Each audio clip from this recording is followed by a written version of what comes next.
Story की starting 1996 में होती है। फीमेल लीड यांग सी टीवी पर अपने फेवरेट एक्टर को जीतते हुए देखकर बहुत खुश होती है।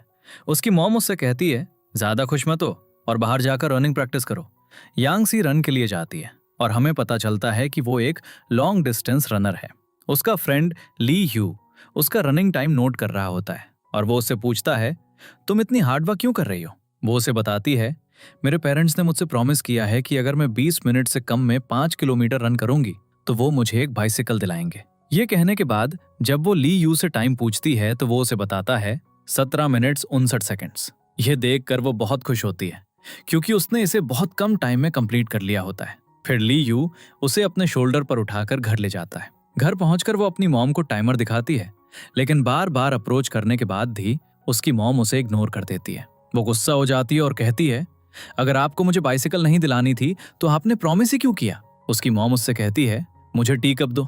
जब यांग सी टी कप उठाती है तो वो टेबल पर मनी से भरा एक एनवेलप देखती है। वो खुश हो जाती है क्योंकि वो मनी उसकी बाइसिकल के लिए होता है। फिर उसके डैड उसे बताते हैं, इस बार तुम्हारे बर्थडे पर तुम्हारे अंकल तुम्हारे और ली यू के लिए सेम गिफ्ट भेजेंगे। यांग सी गुस्सा हो जाती है और कहती है, मैंने पहले ही कह दिया है कि इस बार मैं ली यू के साथ अपना बर्थडे सेलिब्रेट नहीं करूंगी। ये सुनकर ली यू भी गुस्सा हो जाता है और बिना खाए चला जाता है। फिर पता चलता है कि ली यू बचपन से उसका नेबर रहा है और वो दोनों अच्छे फ्रेंड्स रहे हैं, यहाँ तक कि उनके बर्थडेज भी सेम डेट पर आते हैं। फिर यांग सी उसके लिए एक बास्केट में फूड भेजती है और उसमें एक लेटर भी रखती है, गुस्सा मत हो और कल मेरे साथ बाइसिकल खरीदने चलना। ये पढ़कर ली यू स्माइल करता है और फूड खा लेता है। अगले दिन वो यांग सी की बाइसिकल खरीदने जा रहे होते हैं जब रास्ते में उन्हें दो और फ्रेंड्स मिलते हैं, अर्त्याओ और ही में।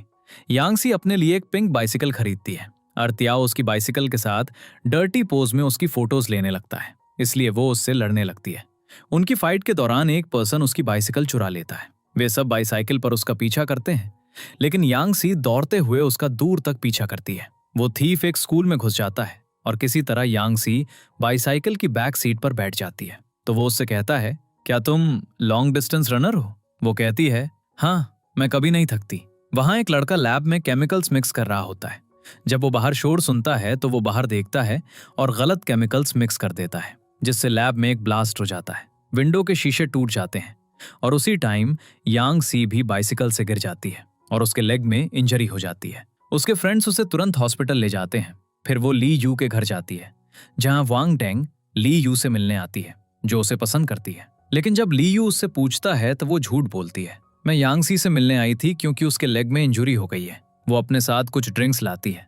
जब वो उन्हें किचन में रखने जाती है तो ली यू वहां से भाग जाता है। वो उसके पीछे जाने लगती है, तभी यांग सी उसे रोकती है, तुम मुझसे मिलने आई थी, आओ मेरी हेल्प करो, मुझे वॉशरूम जाना है। लेकिन फिर यांग सी उससे कुछ ऐसा कहती है कि वो चली जाती है। जाते समय हुआंग डेंग उसकी बाइसिकल की हवा निकाल देती है क्योंकि वो उससे मिले बिना चला गया था। अगले दिन स्कूल की वेकेशन खत्म हो जाती है और अर्त्याओ सबको यांग सी की बैड पोज वाली फोटोज दिखाने लगता है। स्कूल के हेडमास्टर आते हैं और वो मॉनिटर को खड़ा होने के लिए कहते हैं। यांग सी क्लास की मॉनिटर होती है। प्रिंसिपल कहते हैं, यांग सी के मार्क्स भी अच्छे नहीं आते तो उसे मॉनिटर क्यों चुना गया? यांग सी कहती है, मैं पढ़ाई को छोड़कर बाकी सब में अच्छी हूँ तो मैं मॉनिटर क्यों नहीं बन सकती? हेडमास्टर कहते हैं, तुम्हारी क्लास में ली यू है जो बहुत हार्ड वर्किंग है तो उसे मॉनिटर क्यों नहीं चुना गया? अर्त्याओ कहता है, वो पहले से ही बहुत काम करता है, इसलिए हम उस पर और बर्डन नहीं डालना चाहते। उसी टाइम उनकी क्लास में एक न्यू स्टूडेंट आता है जिसका नाम हुआ ब्याओ होता है। वो इतना हैंडसम होता है कि सब उसे देखते रह जाते हैं। वो आकर यांग सी के बगल में बैठ जाता है तो यांग सी उसे कहती है, मैं क्लास की मॉनिटर हूँ, अगर तुम्हें कुछ चाहिए हो तो बता देना। जब हुआ ब्याओ ग्राउंड में खेल रहा होता है तो सब उसे देख रहे होते हैं। तब अर्त्याओ कहता है, ये वही लड़का है जिसकी वजह से स्कूल में ब्लास्ट हुआ था। स्कूल अथॉरिटीज ने उसे निकाल दिया था, इसीलिए वो हमारे स्कूल में आया है। ये सुनकर यांग सी को गुस्सा आ जाता है। वो उसके पास जाती है और कहती है, तुम वही पर्सन हो जिसकी वजह से मुझे चोट लगी है। फिर हुआ ब्याओ उसे अपने शोल्डर पर उठाकर हॉस्पिटल ले जाता है। जब नर्स उसके घाव को चेक करती है तो उसे बहुत पेन होता है। हुआ ब्याओ उसे अपना हाथ देता है और यांग सी उसे जोर से काट लेती है। नर्स कहती है, अब तुम रेस में पार्टिसिपेट नहीं कर सकते, अगर तुम रेस में दौड़ोगी तो फिर कभी नहीं दौड़ पाओगी। यह सुनकर वो बहुत अपसेट हो जाती है क्योंकि 2 वीक्स के बाद उसके स्कूल में एक रेस कंपटीशन होने वाला होता है। वो कहती है, अगर मैं टॉप 3 में आई तो मुझे 10 मार्क्स मिलेंगे। वो गुस्से में उठकर बाहर चली जाती है। हुआ ब्याओ नर्स से कहता है, क्या ये 10 मार्क्स बहुत इंपॉर्टेंट है? नर्स कहती है, ये 10 मार्क्स कॉलेज एडमिशन के लिए बहुत इंपॉर्टेंट है।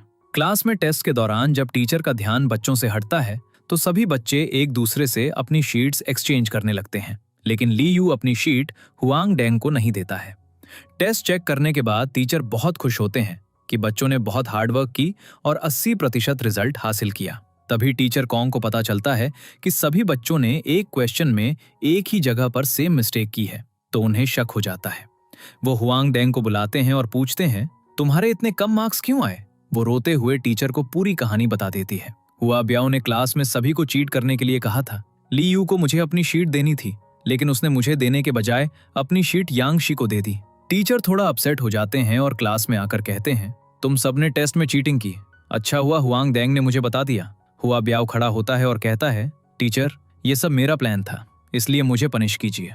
फिर यांग शी भी खड़ी होती है और कहती है, हमने ये सब इसलिए किया ताकि हमारी ऑटम फेस्टिवल पार्टी कैंसिल ना हो। टीचर कहते हैं, अगर तुम्हें इस पार्टी की इतनी ही चिंता है तो मैं तुम्हारा फिर से टेस्ट लूंगा, जिसके लिए तुम्हें 2 बातें ध्यान में रखनी होंगी। तुम्हें अच्छी तरह स्टडी करनी होगी और ऑनेस्ट रहना होगा। इसलिए हुआ ब्याओ उन सबको पढ़ाना शुरू कर देता है। टीचर बच्चों के ग्रुप्स बना देते हैं और हर ग्रुप का एक लीडर होता है जो उनकी स्टडी में हेल्प करता है। यांग शी हुआ ब्याओ के ग्रुप में होती है जो ली यू को बिल्कुल भी पसंद नहीं आता, तो वो टीचर सॉन्ग से कहता है, यांग शी को मेरे ग्रुप में डाल दीजिए क्योंकि हम बचपन से साथ हैं। लेकिन टीचर उसकी बात नहीं मानते। हुआ ब्याओ यांग शी को बैलेंस्ड और अनबैलेंस्ड फोर्सेस समझाता है, लेकिन उसे कुछ भी समझ नहीं आ रहा होता है, इसलिए वो उसे स्कूल के बाहर ले जाता है जहां वही बुली लड़के होते हैं। हुआ ब्याओ 2 लड़कों से कहता है कि एक लड़का दूसरे को स्लैप मारे, लेकिन यांग शी के दिमाग में कुछ नहीं जा रहा होता है और बेचारा बार बार स्लैप खाकर अपसेट हो जाता है। यांग शी सबको रुकने के लिए कहती है और फिर बुली लड़का इसे बॉल से समझाना शुरू करता है, क्योंकि अब वो भी बैलेंस्ड और अनबैलेंस्ड फोर्सेस के बारे में जान गया होता है। आखिर में उसके एक्सप्लेनेशन के बाद यांग शी समझ जाती है और हंसते हुए कहती है, अगर हमने ये बॉल्स पहले उठा ली होती तो कम से कम तुम्हें इतने स्लैप्स तो नहीं खाने पड़ते। ये सब कहकर वो उससे अपोलोजाइज करती है। फिर वो सब बात करने लगते हैं, लेकिन तभी वहां ली यू आ जाता है जो यांग शी से पहले घर चलने को कहता है, तो वो उसके साथ घर चली जाती है। घर पहुंचकर वो उसे अपने रूम में ले जाता है और अपनी मदर के लिए एक लेटर लिखने को कहता है। इसमें यांग शी ली यू के बारे में भी लिखने लगती है, जिसे देखकर ली यू उससे लेटर छीनने की कोशिश करता है। इस खींचतान में वो एक्सीडेंटली उसके ऊपर गिर जाता है, जिससे दोनों को काफी स्ट्रेंज फील होता है और यांग शी वहां से भाग जाती है। अगले सीन में टीचर कॉन्ग उन्हें बताते हैं, मैं जल्द ही तुम्हारा फिजिक्स टेस्ट लूंगा।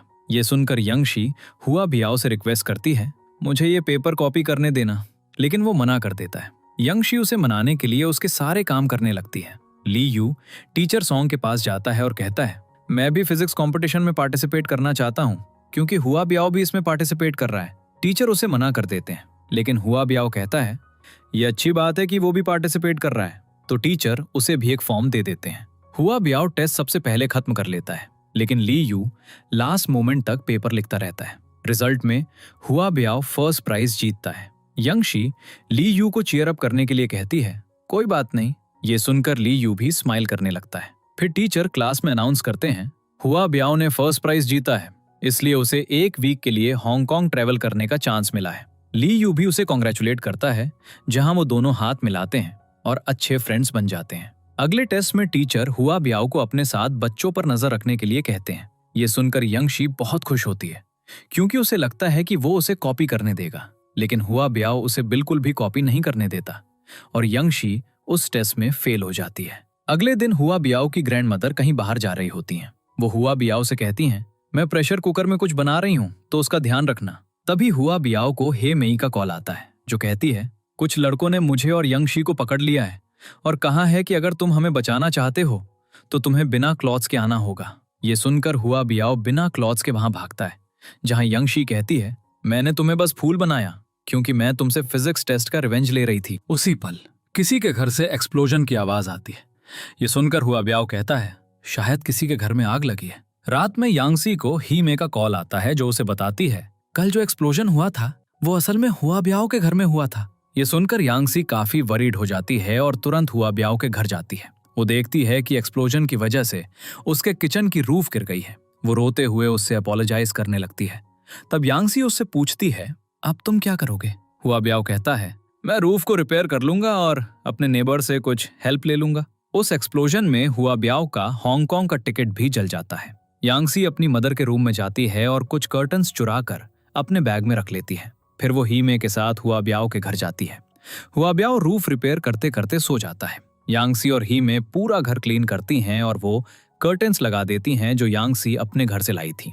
अगले दिन वो तीनों एक साथ स्कूल जाते हैं। उन्हें एक साथ आते देखकर लियू को अच्छा नहीं लगता। हीमे और यांगसी क्लासरूम जा रही होती हैं जब यांगसी दूसरी क्लास के बच्चों को मैजिक शो की प्रैक्टिस करते हुए देखती है। ये देखकर वो उस क्लास के मॉनिटर को बुलाती है और कहती है, मैजिक शो हम कर रहे हैं तो तुमने क्यों किया? मॉनिटर कहता है, तुम्हारी क्लास की एक लड़की हुआंग डेंग ने मुझे बताया कि तुम अब मैजिक शो नहीं कर रही हो बल्कि डांस परफॉर्मेंस कर रही हो। ये सुनकर यांगसी को बहुत गुस्सा आता है और वो सीधे हुआंग डेंग के पास जाती है। वो उसे बालों से घसीटकर वॉशरूम ले जाती है जहां दोनों की फाइट होने लगती है। हीमे जाकर हुआ ब्याओ, अर्त्याओ और लियू को बताती है कि वो दोनों फाइट कर रही हैं। वे भी फाइट देखने के लिए दौड़ते हैं। तभी उनके टीचर भी वहां आ जाते हैं जो फाइट रोकने की कोशिश करते हैं, लेकिन बेचारे खुद ही इस फाइट में फंस जाते हैं और सारे बच्चे इस सीन को एंजॉय करने लगते हैं। स्कूल के बाद लियू अब हुआ ब्याओ का पीछा करता है। वो देखता है कि हुआ ब्याओ टाइल्स उठाने के लिए एक जगह जा रहा था, तो लियू भी वहां जाता है और उसकी हेल्प करने लगता है। फिर वो हुआ ब्याओ के घर जाकर कहता है, तुम्हें ये सब करने की जरूरत नहीं थी, तुम हमें बता सकते थे, हम तुम्हारी हेल्प करते। हुआ ब्याओ कहता है, हमें मिले हुए ज्यादा टाइम नहीं हुआ है और मैं तुम्हें बॉदर नहीं करना चाहता था। चिंता मत करो, मैं सब हैंडल कर लूंगा क्योंकि मैं पार्ट टाइम जॉब भी करता हूँ। उसी पल घर की रूफ गिर जाती है और दोनों धड़ाम से नीचे गिर जाते हैं क्योंकि हुआ ब्याओ ने उसे टेम्परेरीली रिपेयर किया था। अगले दिन हुआ ब्याओ क्लास में जाकर कहता है, कुछ भी हो जाए मैजिक शो तो होगा। ये सुनकर हुआंग डेंग उसे गुस्से से देखती है तो वो कहता है, डांस भी होगा। अगले दिन टीचर उन्हें होमवर्क देते हैं और कहते हैं, अगर तुमने ये होमवर्क नहीं किया तो तुम्हारा मैजिक शो कैंसिल हो जाएगा। जब यांगसी घर पर अपना होमवर्क नहीं कर पाती तो वो हेल्प के लिए हुआ ब्याओ के पास जाती है और हुआ ब्याओ उसे पढ़ाने लगता है। अगले सीन में लियू मैजिक शो के लिए बैकग्राउंड सेटअप तैयार कर रहा होता है, लेकिन उसे एक स्क्रू की जरूरत महसूस होती है, तो वो एक चेयर से एक स्क्रू निकाल लेता है। तभी वहां हुआंग डेंग आती है जो उससे पूछती है, क्या तुम मेरी परफॉर्मेंस देखोगे? ये कहकर वो चेयर पर चढ़ जाती है और नीचे गिर जाती है क्योंकि लियू ने उसका स्क्रू निकाल दिया था। लियू उसे तुरंत हॉस्पिटल ले जाता है, लेकिन वो बाइसिकल में स्क्रू लगाना भूल जाता है। मैजिक शो के दौरान हुआ ब्याओ बैकग्राउंड में बाइक चला रहा होता है जिसके साथ यांगशी भी बैठी होती है। जैसे ही परफॉर्मेंस खत्म होती है वो बाइक से गिर जाते हैं और एक्सीडेंटली किस कर लेते हैं, जिससे दोनों को काफी स्ट्रेंज फील होता है क्योंकि लियू ने बाइसाइकिल में स्क्रू नहीं लगाया था। घर जाकर हुआ ब्याओ यांगशी को कॉल करता है और कहता है, आज जो कुछ भी हुआ उसके लिए मैं अपोलोजाइज करता हूँ। यांगशी जवाब देती है, कोई बात नहीं, ये बस एक एक्सीडेंट था, इसमें तुम्हारी गलती नहीं थी। ये सुनकर हुआ ब्याओ फोन रख देता है और डांस करने लगता है। अगले दिन जब यांगशी उसके घर जाती है तो वो जल्दी से कोट पहन लेता है जो उसके डैड का था। इससे पता चलता है कि वो अब यांगशी को पसंद करने लगा है। यांगशी भी घर पर एक ट्रेडिशनल गर्ल की तरह फ्रॉक पहनकर आती है और पोलाइटली बात करती है। अगले दिन यांगशी क्लास में अपने फेवरेट एक्टर के साथ अपना लव परसेंटेज कैलकुलेट कर रही होती है। तभी हुआ ब्याओ भी उसके साथ अपना लव परसेंटेज कैलकुलेट करता है जो बहुत हाई होता है। ये देखकर वो काफी खुश हो जाता है। स्कूल के बाद सभी फ्रेंड्स साथ होते हैं जहां अर्त्याओ उन्हें अपनी फेवरेट मूवी के बारे में बताता है। तभी हुआ ब्याओ यांगशी के फेवरेट एक्टर का पोस्टर खराब कर देता है, जिससे वो उसके पीछे भागती है और दोनों एक ट्री के पीछे रुक जाते हैं। वहां हुआ ब्याओ उससे पूछता है, मैंने सुना है कि तुम्हारा बर्थडे 17 सितंबर को है, जिस पर यांगशी हाँ में जवाब देती है। अर्त्याओ कहता है, उस मूवी का नेक्स्ट शो 17 सितंबर को लगने वाला है, तो तुम जरूर देखने जाना। यांगशी हेमे से मूवी देखने के लिए कहती है, लेकिन वो मना कर देती है। फिर वो अर्त्याओ से पूछती है, लेकिन वो भी मना कर देता है। फिर वो लियू से पूछती है तो वो मान जाता है और उसे टिकट्स बुक करने के लिए मनी देता है। अगले सीन में हुआ ब्याओ यांगशी के फेवरेट एक्टर जैसा हेयर कट करवाने के लिए हेयर स्टाइलिस्ट के पास जाता है। हेयर कट के बाद वो कहता है, ये तो बिल्कुल वैसा हेयर कट नहीं लग रहा है। अगले दिन जब यांगशी और लियू नीचे पहुंचते हैं तो उसे याद आता है कि उसकी मदर ने उसे कुछ चीजें लाने के लिए कहा था। तो लियू कहता है, मैं ले आता हूँ। लेकिन जब वो जा रहा होता है तो वो अपने घर की विंडो पर एक वुमन को देखता है। वो घर के डोर के पास जाकर अंदर देखने लगता है। जब उसके डैड उस वुमन को छोड़कर घर आते हैं तो वो उनसे पूछता है, वो वुमन कौन थी? उसके डैड जवाब देते हैं, वो मेरी क्लाइंट थी। लियू गुस्से में अपने डैड से कहता है, कोई भी क्लाइंट अपने एम्प्लॉय के लिए खाना नहीं बनाती। जब हुआ ब्याओ घर जाता है तो उसे एक कॉल आता है, तुम्हारी ग्रैंड मदर गिर गई हैं। वो वहां भागता है। फिर हेयर स्टाइलिस्ट उससे कहता है अपनी ग्रैंड मदर के लिए एक हियरिंग एड खरीद लो। तभी शॉप से एक लड़का आता है और कहता है अगर तुम्हें हियरिंग एड चाहिए तो मैं तुम्हें कम प्राइस में दे सकता हूँ। हुआ बियाओ मूवी टिकट रिफंड करके पैसे वापस ले लेता है ताकि वो अपनी ग्रैंड मदर के लिए हियरिंग एड खरीद सके। अगले दिन वो यांगशी को कॉल करता है और उसे हैप्पी बर्थडे विश करता है। वो अपनी ग्रैंड मदर के लिए हियरिंग एड लाता है, लेकिन उसे पहनने के बाद भी उनकी हियरिंग में कोई इंप्रूवमेंट नहीं होता क्योंकि वो एक फेक हियरिंग एड था। अब वो उस लड़के के पास जाता है और उसे पीटने लगता है। तब वो लड़का कहता है मैंने ये हियरिंग एड तुम्हारे स्कूल के एक लड़के से खरीदा था जिसका नाम अर्तियाओ है। अगले सीन में यांगशी थिएटर में ली यू का वेट कर रही होती है। रास्ते में हुआ बियाओ हुआंग डेंग से एर्तियाओ का एड्रेस पूछता है तो वो कहती है मुझे ली यू के साथ एक मूवी देखने जाना है। तभी हुआ बियाओ को याद आता है कि ली यू यांगशी के साथ मूवी देखने गया है। वो भी उसके पीछे थिएटर के लिए निकल पड़ता है। इस बीच हुआंग डेंग आकर ली यू के पीछे बैठ जाती है। यांगशी बाहर बैठकर उसका वेट कर रही होती है और वेट करते करते पूरी मूवी खत्म हो जाती है। ली यू जाने वाला होता है तभी हुआंग डेंग आकर उसकी आंखों पर हाथ रखती है। ली यू सोचता है कि शायद ये यांगशी है। उसे देखकर वो पूछता है तुम यहाँ क्या कर रही हो। यांगशी को वॉशरूम जाना होता है, इसलिए वो अपना बैग हुआ बियाओ को देती है और वॉशरूम चली जाती है, जहां वो ली यू और हुआंग डेंग को एक साथ देखती है। ये देखकर उसे बहुत गुस्सा आता है। तभी हुआ बियाओ वहां आता है। यांगशी अपने डैड को न्यूज़पेपर दिखाती है जिसमें पिज्जा हट लॉन्च के बारे में दिखाया गया होता है और वो कहती है मुझे पिज्जा हट जाना है। लेकिन उसकी मदर कहती है अगर तुम्हें पिज्जा हट जाना है तो सिर्फ एक ही तरीका है, तुम्हें मैथ्स में 70 मार्क्स लाने होंगे, तभी हम तुम्हें पिज्जा हट ले जाएंगे। ये सुनकर यांगशी मान जाती है। अगले दिन हुआ बियाओ एर्तियाओ से मिलता है जहां एर्तियाओ अपना सारा सामान दिखाता है। मैं कोई भी फेक चीज नहीं बेचता। और वो उसके दूसरे हियरिंग एड्स चेक करता है और वो बिल्कुल ठीक होते हैं। एर्तियाओ उससे पूछता है उसने तुम्हें वो हियरिंग एड कितने युआन में बेचा। तो हुआ बियाओ कहता है 20 युआन में। एर्तियाओ उसे बताता है मैंने उन्हें 50 युआन में बेचा था। उसने जरूर अंदर से कोई पार्ट निकाल लिया होगा। इसके बाद ग्रुप 1 को स्कूल में एक्स्ट्रा क्लासेस के लिए रुकना पड़ता है और यांगशी भी रुकती है क्योंकि उसे मैथ्स में 70 मार्क्स लाने होते हैं। दूसरी तरफ ली यू और एर्तियाओ स्केटिंग क्लब में उन्हीं लड़कों से मिलते हैं जिन्होंने हुआ बियाओ को फेक हियरिंग एड्स बेचे थे। यहाँ एर्तियाओ उन्हें स्केटिंग शूज बेचता है। जब वो उन शूज को पहनकर स्केटिंग कर रहे होते हैं तो वो गिर जाते हैं क्योंकि एर्तियाओ ने उन्हें खराब टायर्स वाले बुरे शूज बेचे थे। एर्तियाओ उनके पास जाकर कहता है तुम्हारे साथ यही होना चाहिए क्योंकि तुमने मेरे फ्रेंड को फेक हियरिंग एड्स बेचे। दूसरी तरफ क्लासरूम में यांगशी पढ़ते पढ़ते सो जाती है तो हुआ बियाओ उसके पास जाता है और उससे पेन निकालने लगता है जिस पर यांगशी का सलाइवा लगा होता है। ये देखकर वो कहता है मैंने अभी अभी हाथ धोए थे। फिर वो यांगशी के बैग में रखे न्यूज़पेपर से अपने हाथ पोंछता है। तभी वो देखता है कि यांगशी ने उस पर पिज्जा हट जाने के बारे में लिखा है। तो वो समझ जाता है कि यांगशी पढ़ाई के लिए इतनी हार्ड वर्क क्यों कर रही है। फिर हुआ बियाओ यांगशी को उसके घर ड्रॉप करने जाता है क्योंकि रात बहुत हो चुकी होती है, जहां उसे ली यू मिलता है जो यांगशी से बात करने की कोशिश करता है लेकिन वो उसे इग्नोर करके चली जाती है। अगले दिन भी ली यू उससे बहुत बात करने की कोशिश करता है लेकिन यांगशी उससे बहुत एंग्री होती है। अगले दिन ली यू यांगशी को रोकता है और कहता है मुझे नहीं पता था कि हुआंग डेंग ने टिकट मेरी बुक में रख दी थी।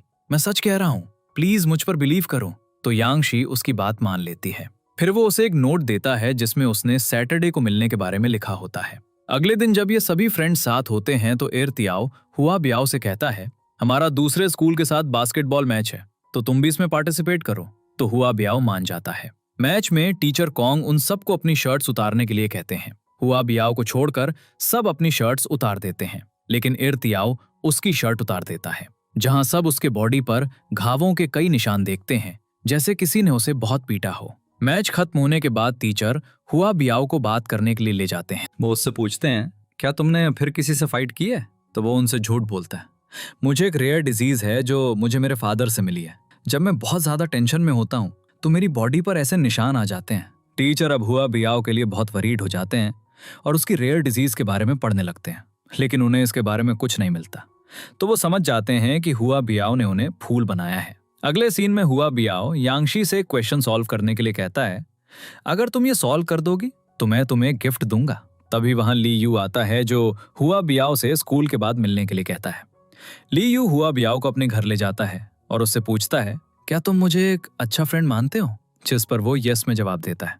तो ली यू उससे पूछता है मुझे सच बताओ तुम्हें चोट कैसे लगी। तो हुआ बियाओ उसे बताता है एक लड़का मेरे घर आया था जिसने मुझे फेक हियरिंग एड्स बेचे थे, वो अपने फ्रेंड्स के साथ आया और बोला अर्त्याओं ने मुझे खराब स्केटिंग शूज बेचे, इसलिए मैं अपने फ्रेंड्स के साथ जाकर उसे बहुत पीटने वाला हूँ। तो हुआ बियाओ उससे कहता है तुम उसे कुछ नहीं करोगे, बल्कि तुम मुझे पीटो। तो वो उसे बहुत पीटते हैं। हुआ बियाओ लीयू को एक और सीक्रेट बताता है, मैं यांगशी को पसंद करने लगा हूँ। ये सुनकर लीयू उसे देखने लगता है।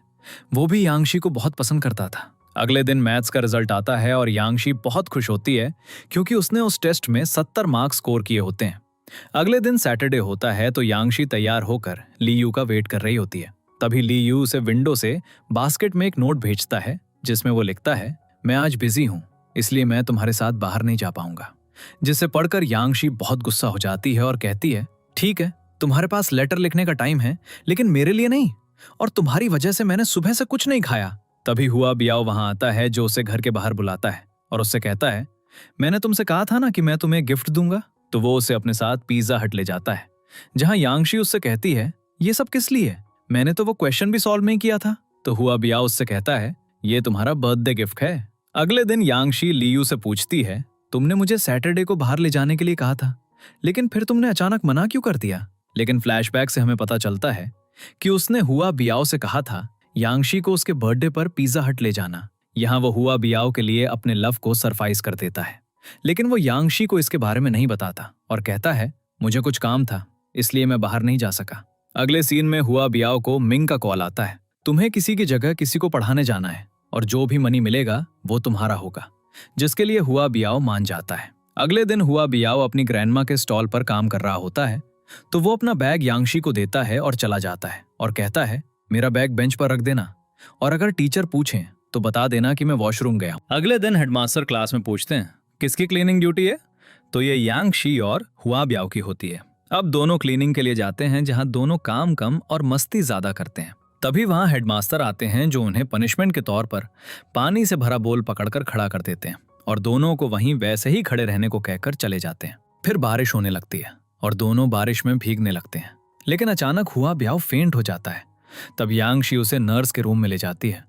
जैसे ही हुआ बियाओ की आंखें खुलती हैं, नर्स उसे इंजेक्शन लगा रही होती है। ये देखकर वो बहुत डर जाता है, लेकिन यांगशी उसे ट्रिक करके इंजेक्शन लगवा देती है, जहां डर के मारे वो एक्सीडेंटली अपना हाथ यांगशी के चेस्ट पर रख देता है। जब उसे एहसास होता है कि उसने क्या किया है, तो दोनों बहुत जोर जोर से चिल्लाने लगते हैं और फिर ऑकवर्डली रूम से बाहर आ जाते हैं। अगले दिन नर्स उन सबका चेकअप करती है और उन्हें उनकी बॉडी में होने वाले चेंजेस के बारे में बताती है।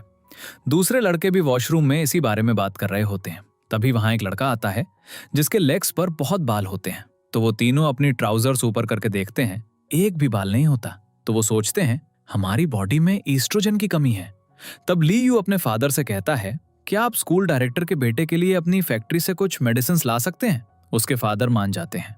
वो मेडिसिन हुआ बियाओ के घर ले जाता है, जहां उसके फ्रेंड्स उन्हें बॉडी हेयर उगाने के लिए अपने लेग्स पर लगाते हैं। फिर उनके लेग्स में तेज ईटिंग होने लगती है, इसलिए वो अपने पैर धोने के लिए नीचे आते हैं, लेकिन घर के अंदर पानी नहीं होता, तो वो स्कूल के स्विमिंग पूल की तरफ जाते हैं। जब वो लौट रहे होते हैं तो वो रास्ते में टीवी देखने के लिए रुकते हैं, जहां हुआ बियाओ लीयू से पूछता है क्या मुझे यांगशी को अपनी फीलिंग्स के बारे में बता देना चाहिए। लीयू को याद आता है कि कैसे उसकी मदर ने उसे बचपन में छोड़ दिया था, वैसे ही यांगशी भी अब उसे छोड़ देगी, लेकिन वो अपना दिल मजबूत करके कहता है हाँ तुम उसे बता दो। फिर वो टीवी न्यूज पर देखते हैं कि एक बहुत फेमस सिंगर का कॉन्सर्ट उनके सिटी में होने वाला है। तो अर्त्याओ कहता है तुम सबको भी मेरे साथ इस कॉन्सर्ट में आना होगा, मैं पे करूंगा। अगले दिन टीचर यांगशी और अर्त्याओ को क्लास में खड़ा कर देते हैं, क्योंकि दोनों ने अपने चेहरे नोटबुक से ढक रखे थे, और जैसे ही वो उन्हें हटाते हैं टीचर शॉक्ड रह जाते हैं, क्योंकि दोनों ने कॉन्सर्ट में जाने के लिए अपने हेयर स्टाइल्स बदल लिए थे। तो टीचर कहते हैं देखो मैं भी एक फैन हूं, तुम्हें अपने बालों के साथ ऐसा नहीं करना चाहिए था। अगले सीन में हुआ बियाओ यांगशी के साथ कॉन्सर्ट टिकट्स लेने जाता है, जहां यांगशी पास में एक पैनकेक स्टॉल देखती है। उसे देखकर उसका खाने का मन करता है। हुआ बियाओ उसके लिए खरीद लेता है। यांगशी उसे खा रही होती है, तभी हुआ बियाओ फेंट हो जाता है और यांगशी किसी तरह उसे नर्स के रूम में ले जाती है। ग्रैंडमदर को भी स्कूल बुलाया जाता है, जहां उन्हें पता चलता है कि हुआ बियाओ वीकनेस की वजह से फेंट हो गया था। यांगशी अब हुआ बियाओ के पास जाकर अपोलोजाइज करती है, कहती है अगर मैंने तुम्हें वो केक पहले खाने को दे दिया होता तो ऐसा नहीं होता। अब कॉन्सर्ट का दिन आता है, लेकिन उस दिन हेडमास्टर उन्हें स्कूल में पढ़ा रहे होते हैं, जो उन्हें 8 बजे तक पढ़ाते हैं और कॉन्सर्ट 7:30 तक खत्म होना था। हेडमास्टर अब उन्हें एक के बाद एक क्वेश्चन सॉल्व करने के लिए देते रहते हैं। इस तरह 9 बज जाते हैं। फिर वो उन्हें एक और क्वेश्चन देते हैं। जब सभी बच्चे इस क्वेश्चन को सॉल्व कर लेते हैं तो हेडमास्टर 3 लोगों को अपने पास बुलाते हैं, जिनमें से एक अर्त्याओ और यांगशी थे, और अर्त्याओ का आंसर करेक्ट निकलता है। इसलिए हेडमास्टर अब उन्हें घर जाने के लिए कहते हैं। अब टाइम 9:30 हो रहा था और वो सब स्कूल से निकलकर जल्दी से एक बस में बैठकर कॉन्सर्ट जाने के लिए निकल पड़ते हैं। लेकिन जब वो कॉन्सर्ट वेन्यू पहुंचते हैं तो गार्ड उन्हें रोक लेता है और कहता है, बारिश हो रही थी इसलिए कॉन्सर्ट जल्दी खत्म हो गया। ये सुनकर सब वहां से अपसेट होकर चले जाते हैं। अगले सीन में हीमे की मदर ने घर पर एक होम ट्यूटर रखा होता है, लेकिन जब वो पर्सन वहां पहुंचता है तो हीमे शॉक्ड रह जाती है, क्योंकि ये कोई और नहीं बल्कि हुआ ब्याव होता है। जैसे ही हुआ ब्याव देखता है कि ये हीमे का घर है, वो भागने लगता है। हीमे भी उसके पीछे भागती है और उससे पूछती है, तुम भाग क्यों रहे हो? तो वो उससे झूठ बोलता है, मैं गलत एड्रेस पर आ गया था। लेकिन हीमे को उसका सीक्रेट पता चल गया होता है कि वो स्कूल के बाद सीक्रेटली पैसे के लिए ट्यूशन पढ़ाता है। तो हुआ ब्याव उसे अपना आईडी कार्ड दिखाता है, जो फेक था लेकिन बहुत रियल लग रहा था। वो हीमे से कहता है, मैं तुम्हें एक नया ट्यूटर भेज दूंगा। तभी हीमे की मदर उसे बुलाने लगती है, तो हीमे उसे अपने साथ ऊपर आने के लिए कहती है, लेकिन हुआ ब्याव मना कर देता है और कहता है, चिंता मत करो, मैं तुम्हें एक बहुत अच्छा ट्यूटर भेज दूंगा। लेकिन हीमे उसे अपना ट्यूटर बनने के लिए कहती है और कहती है, दूसरे ट्यूटर्स मुझसे फेमिलियर नहीं है, वो मेरे पेरेंट्स को मेरे बारे में सब कुछ बता देते हैं, इसलिए अगर तुम मेरे ट्यूटर होगे तो मुझे इसकी चिंता नहीं होगी। अब बहुत इंसिस्ट करने के बाद हुआ ब्याव मान जाता है, और जब वो ऊपर जाता है तो हीमे की मदर उसे अच्छे से इंस्पेक्ट करती हैं और उसका आईडी कार्ड भी चेक करती हैं और उससे इंग्लिश पोएट के बारे में भी पूछती हैं। यहाँ उनका सस्पेशन दूर करने के लिए वो एक इंग्लिश पोएम सुनाता है, जिससे उसकी मदर इंप्रेस हो जाती हैं और वो चली जाती हैं। उसके बाद हीमे उससे कहती है, तुम्हारी इंग्लिश काफी अच्छी है। तो वो कहता है, ये कोई पोएम नहीं है, बल्कि मैंने तुम्हारे कैलेंडर पर लिखी 4 लाइंस पढ़ी थी। दूसरी तरफ हुआंग डेंग लीयू के घर स्टडी करने आती है, लेकिन लीयू उसे अपने घर से बाहर निकालने लगता है। तो हुआंग डेंग उसे थ्रेटन करती है, अगर तुम मुझे नहीं पढ़ाओगे तो मैं तुम्हारी बैल्कनी से जंप कर दूंगी। इसलिए वो उसे अपने घर में बुला लेता है और दोनों एक साथ स्टडी करने लगते हैं। स्टडी करने के बाद जब दोनों नीचे जाते हैं तो लीयू वहां यांगशी से मिलता है, जिससे वो बात करने की कोशिश करता है, लेकिन वो उससे बात नहीं करती। फिर वो हुआंग डेंग को बाहर ड्रॉप करने जाता है और दोनों एक सूप स्टॉल पर रुकते हैं और वहां से सूप खरीदते हैं। हुआंग डेंग उससे वहीं सूप पीने के लिए कहती है, लेकिन वो कहता है, नहीं, मुझे इसे घर ले जाना है। तो हुआंग डेंग उससे पूछती है, तुम ये किसके लिए ले जा रहे हो? वो कहता है, यांगशी के लिए। ये सुनकर हुआंग डेंग कहती है, तुम्हें क्या हो गया है, तुम उसके लिए सूप लेने इतनी दूर आए हो? फिर वो उसे बताती है, मैं तुम्हें पसंद करती हूँ। लेकिन लीयू कहता है, मैं पहले से ही किसी और को पसंद करता हूँ। इस पर हुआंग डेंग कहती है, मैंने तो बस तुम्हें अपने दिल की बात बताई है। फिर वो घर की तरफ चला जाता है। ये देखकर हुआंग डेंग काफी सैड हो जाती है और घर पहुंचकर लीयू वो सूप यांगशी को देता है, क्योंकि यांगशी को ये सूप बहुत पसंद होता है। अगले दिन हम उन सबको बोटिंग करते हुए देखते हैं। तब अर्त्याओ उन सबको बताता है, एग्जाम के बाद मेरे साथ कॉन्सर्ट में कौन आएगा? लेकिन कोई भी उस पर ध्यान नहीं देता। तो वो उनसे पूछता है, तुम मुझे इग्नोर क्यों कर रहे हो? हीमे कहती है, अगर तुम्हें स्टडी नहीं करनी है तो यहाँ से चले जाओ। अर्त्याओ कहता है, मैं तुमसे लास्ट टाइम पूछ रहा हूँ, और अगर तुम मुझे ऐसे ही इग्नोर करोगे तो मैं पानी में जंप कर दूंगा। लेकिन फिर भी सब उसे इग्नोर करते हैं, तो वो सच में पानी में जंप कर देता है। लेकिन उस लेक में बहुत कम पानी होता है, वो डूबता भी नहीं है। तब वो उनसे कहता है, तुम कितने बुरे हो, तुमने मुझे बचाया भी नहीं। और सब उस पे हंसने लगते हैं। अगले सीन में अर्त्याओ मिड टर्म एग्जाम देने नहीं आता और हीमे बहुत नर्वस हो रही होती है, क्योंकि उसे कोई आंसर नहीं आता। वो हुआ प्याओ से पूछती है, तभी टीचर उसे ऐसा करते देख लेते हैं और हुआ प्याओ के पास जाकर पेपर ले लेते हैं। और हीमे बहुत वरीड हो जाती है। उसे अपने पेरेंट्स की बातें याद आने लगती हैं, अगर मेरे अच्छे मार्क्स नहीं आए तो मुझे बहुत डांट पड़ने वाली है। इसलिए नर्वसनेस में वो पीछे से ली यू का पेपर उठा लेती है। ये देखकर यांगशी अपना पेपर ली यू को दे देती है। टीचर इन तीनों को ऐसा करते देख लेते हैं और उन्हें डिस्क्वालीफाई कर देते हैं। ये देखकर ही में प्रेशर की वजह से वहीं फेंट हो जाती है। अगले दिन सभी बच्चों के पेरेंट्स को स्कूल बुलाया जाता है। जब यांगशी घर जाकर बताती है तो उसके पेरेंट्स उस पर सस्पेक्ट करने लगते हैं, जरूर तुमने भी चीटिंग की होगी। ये सुनकर यांगशी को बहुत गुस्सा आता है। हुआंग डेंग की मदर भी स्कूल में टीचर से मिलने आई होती हैं, क्योंकि उसका नाम भी चीटिंग में आता है। वो उस चीटिंग करने वाले लड़के से मिलना चाहती हैं, क्योंकि वो उसे बहुत डांटने वाली है।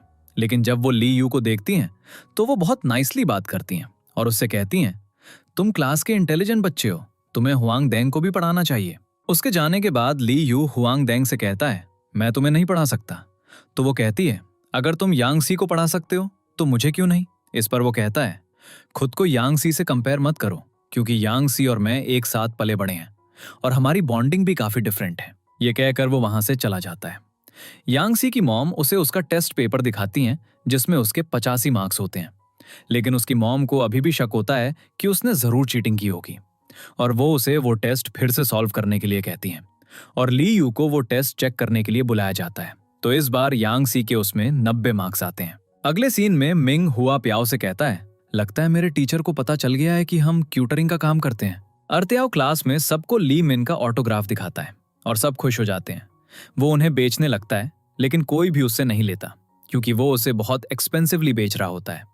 तो अर्त्याओ उन्हें बताता है, इस ऑटोग्राफ के साथ तुम्हें ली मिन से 10 सेकंड्स के लिए बात करने का चांस भी मिलेगा। फिर वो उन्हें बात करवाने के लिए स्कूल के पास एक फोन बूथ पर ले जाता है, लेकिन हुआ प्याओ को लगता है कि वो सबका फूल बना रहा है। लेकिन जब वो फोन पर बात करता है तो वो सच में ली मिन होती है।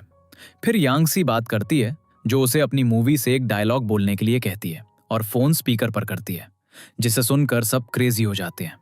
उसी समय वहां हेडमास्टर आ जाते हैं, जिन्हें देखकर सभी बच्चे भाग जाते हैं।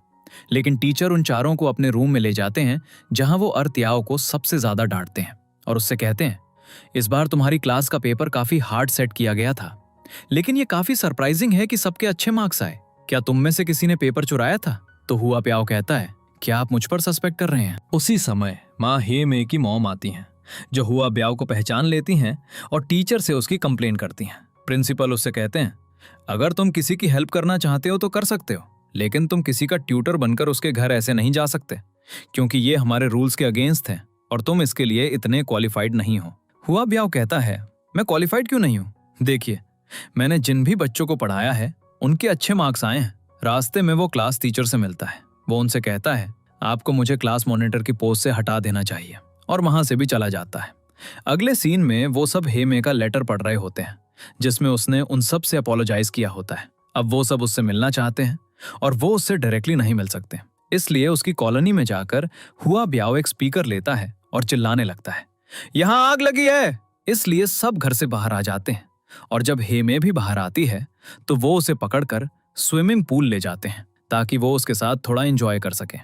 अगले दिन ली यू को हाई फीवर हो जाता है और जब यांग शी के फादर उसे चेक करते हैं तो उसे फीवर के साथ चिकन पॉक्स हो जाता है। इसलिए यांग शी की मॉम उससे कहती हैं, आज से तुम यांग शी के रूम में रहोगे और यांग शी तुम्हारे रूम में रहेगी। अगले दिन टीचर उन्हें बताते हैं, स्कूल के 7 बच्चों को चिकन पॉक्स हो गया है, इसलिए उन्हें 1 वीक की हॉलीडे दी जाती है। ये सुनकर सभी बच्चे बहुत खुश होते हैं, लेकिन टीचर उनकी खुशी ज्यादा देर तक नहीं रहने देते और कहते हैं, ये टाइम बहुत इंपॉर्टेंट है, इसलिए हम ये वीक भी मिस नहीं करेंगे और तुम्हारा मॉनिटर हुआ ब्याओ तुम सबको पढ़ाने के लिए सबके घर जाएगा। अब टीचर और हुआ ब्याओ स्टूडेंट्स को इक्वली डिवाइड कर लेते हैं। अब हुआ ब्याओ यांग शी को पढ़ाने के लिए उसके घर जाता है, जहां वो सब डिनर के लिए बैठे होते हैं। यांग शी की मदर उसे भी डिनर करने के लिए कहती हैं। यांग शी का ब्रदर उससे पानी मांगता है, लेकिन वो उसे पानी देने से मना कर देती है, तो वो उसे अपनी पैंट्स दिखाता है और वो उसे मारती है, इसलिए यांग शी भी उसे पीटने लगती है। खाने के बाद हुआ ब्याओ यांग शी को पढ़ाता है और उसे बताता है, तुम दिन में बाहर नहीं जा सकती, लेकिन तुम रात को 12:30 बजे मुझसे मिलना। इसलिए रात में यांग शी अपने रूम की विंडो से बाहर आती है और नीचे उतर रही होती है जब उसे वहां उसका ब्रदर मिलता है, जो उससे पूछता है, तुम यहाँ क्या कर रही हो? तो यांग शी कहती है, तुम्हें इससे मतलब नहीं होना चाहिए। तभी हुआ ब्याओ वहां आता है, जिसे देखकर वो कहता है, अच्छा तुम डेट पर जा रही हो।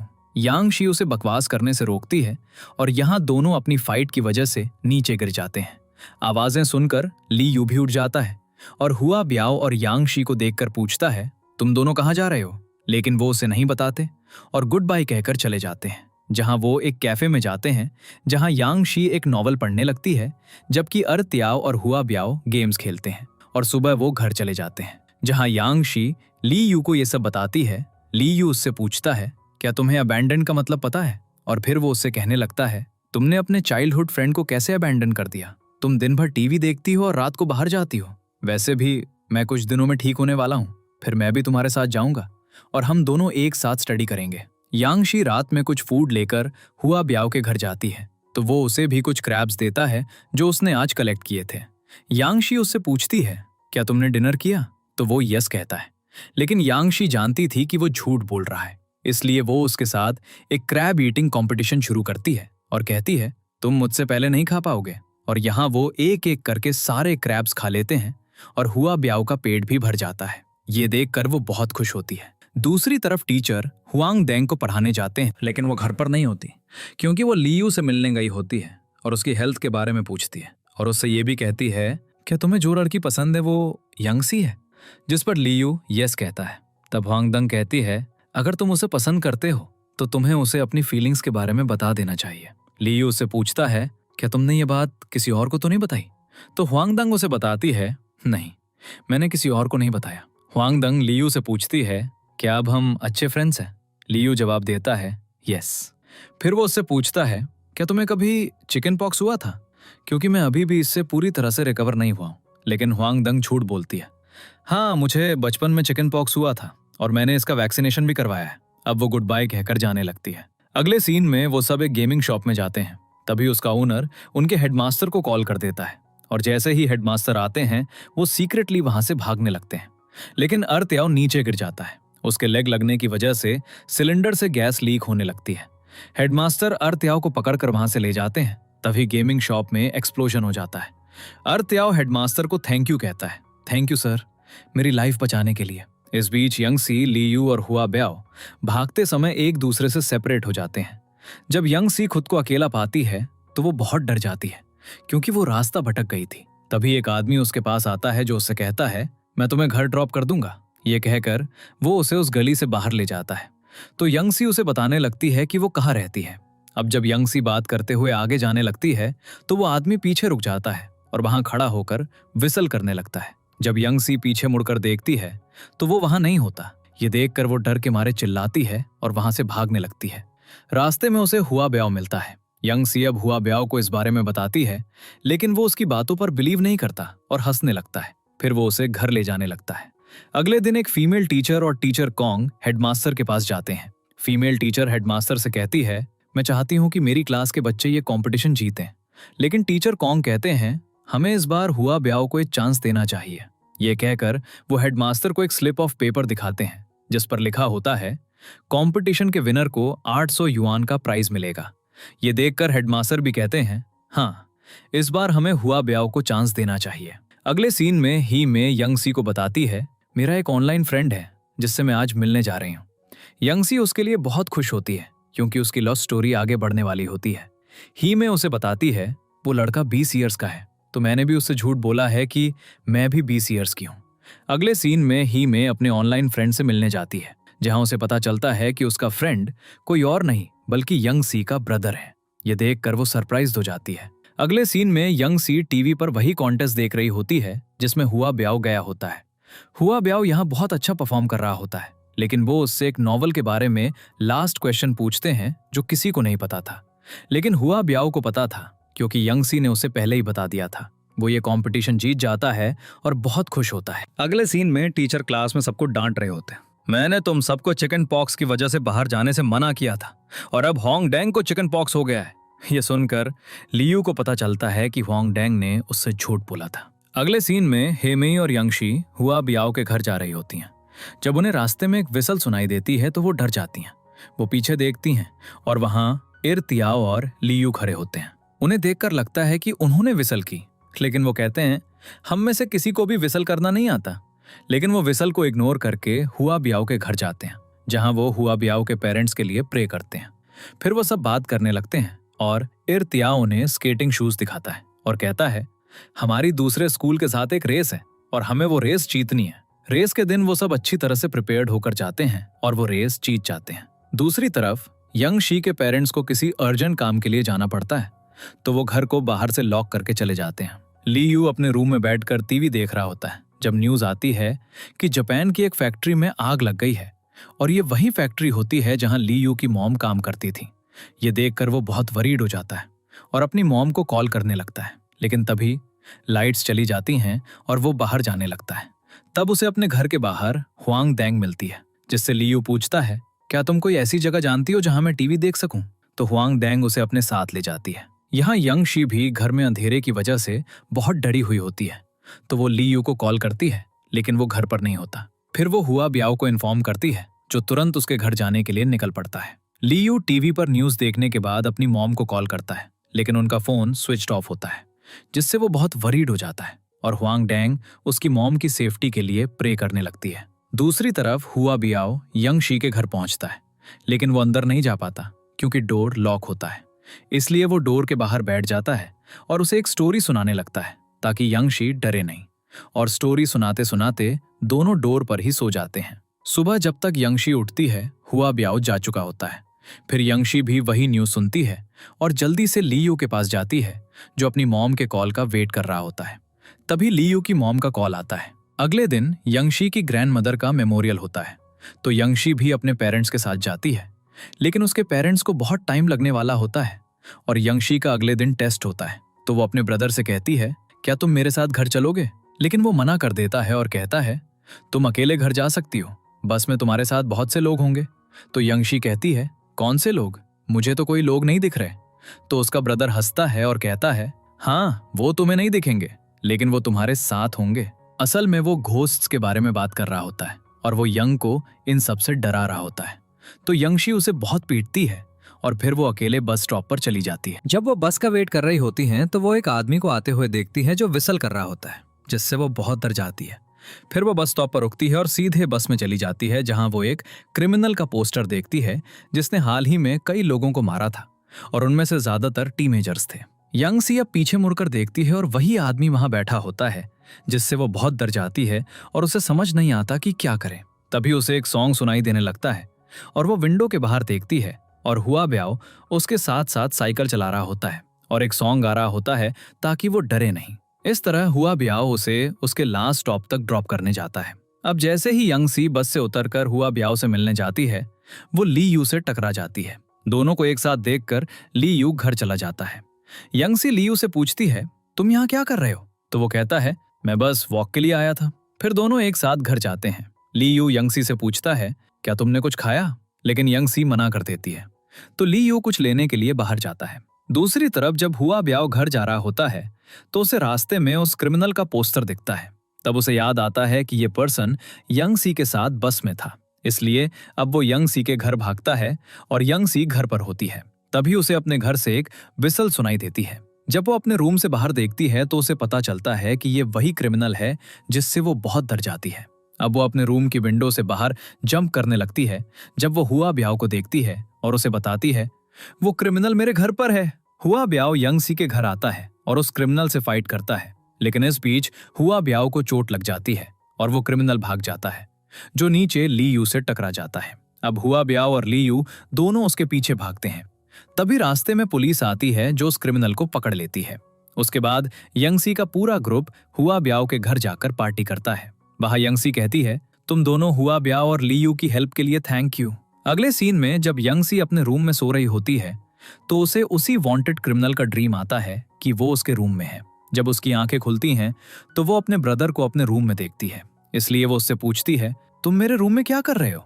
तो वो कहता है, ये मेरा घर भी है और मैं कहीं भी जा सकता हूँ। तब यंग सी को लगता है कि वो उससे कुछ छिपा रहा है और जब यंग सी उसे चेक करती है तो उसने उसके रूम से चॉकलेट्स छिपाई होती हैं जो ली यू की मदर ने जापान से उसके लिए भेजी थी। अब दोनों चॉकलेट्स के लिए लड़ने लगते हैं, लेकिन तभी उनकी मदर उनके रूम में आ जाती हैं। अगली सुबह यंग सी ही मे के लिए ग्रीटिंग कार्ड बना रही होती है क्योंकि आज उसका बर्थडे होता है और वो उसे हैप्पी बर्थडे विश करने के लिए कॉल भी करती है, लेकिन उसका कॉल कनेक्ट नहीं होता क्योंकि यंग सी के फोन का वायर किसी और चीज से कनेक्टेड होता है। उस वायर को फॉलो करते हुए वो अपने ब्रदर के रूम में पहुंचती है और देखती है कि वायर कंप्यूटर से है।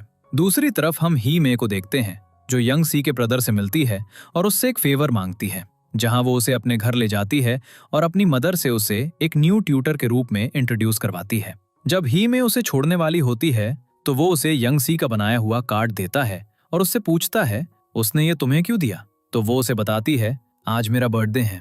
ये सुनकर वो अपने बैग से चॉकलेट्स निकालता है जो उसने यंग सी के रूम से चुराई थी और उन्हें गिफ्ट के तौर पर उसे देकर वहां से चला जाता है। अगली सुबह जब हुआ ब्याओ स्कूल के लिए तैयार हो रहा होता है तो वो मिंग से मिलता है जो उसे बताता है, तुम्हें आज हमारे स्कूल में बास्केटबॉल खेलने के लिए आना है। लेकिन हुआ ब्याओ कहता है, हमारे टीचर हमें आने नहीं देंगे। तो मिंग कहता है, तुम अपने टीचर से कहना कि हमारी इंग्लिश टीचर भी मैच देखने आएंगी, जिनके बारे में सुनकर तुम्हारे टीचर तुम्हें जरूर आने देंगे। जिस पर हुआ ब्याओ मान जाता है।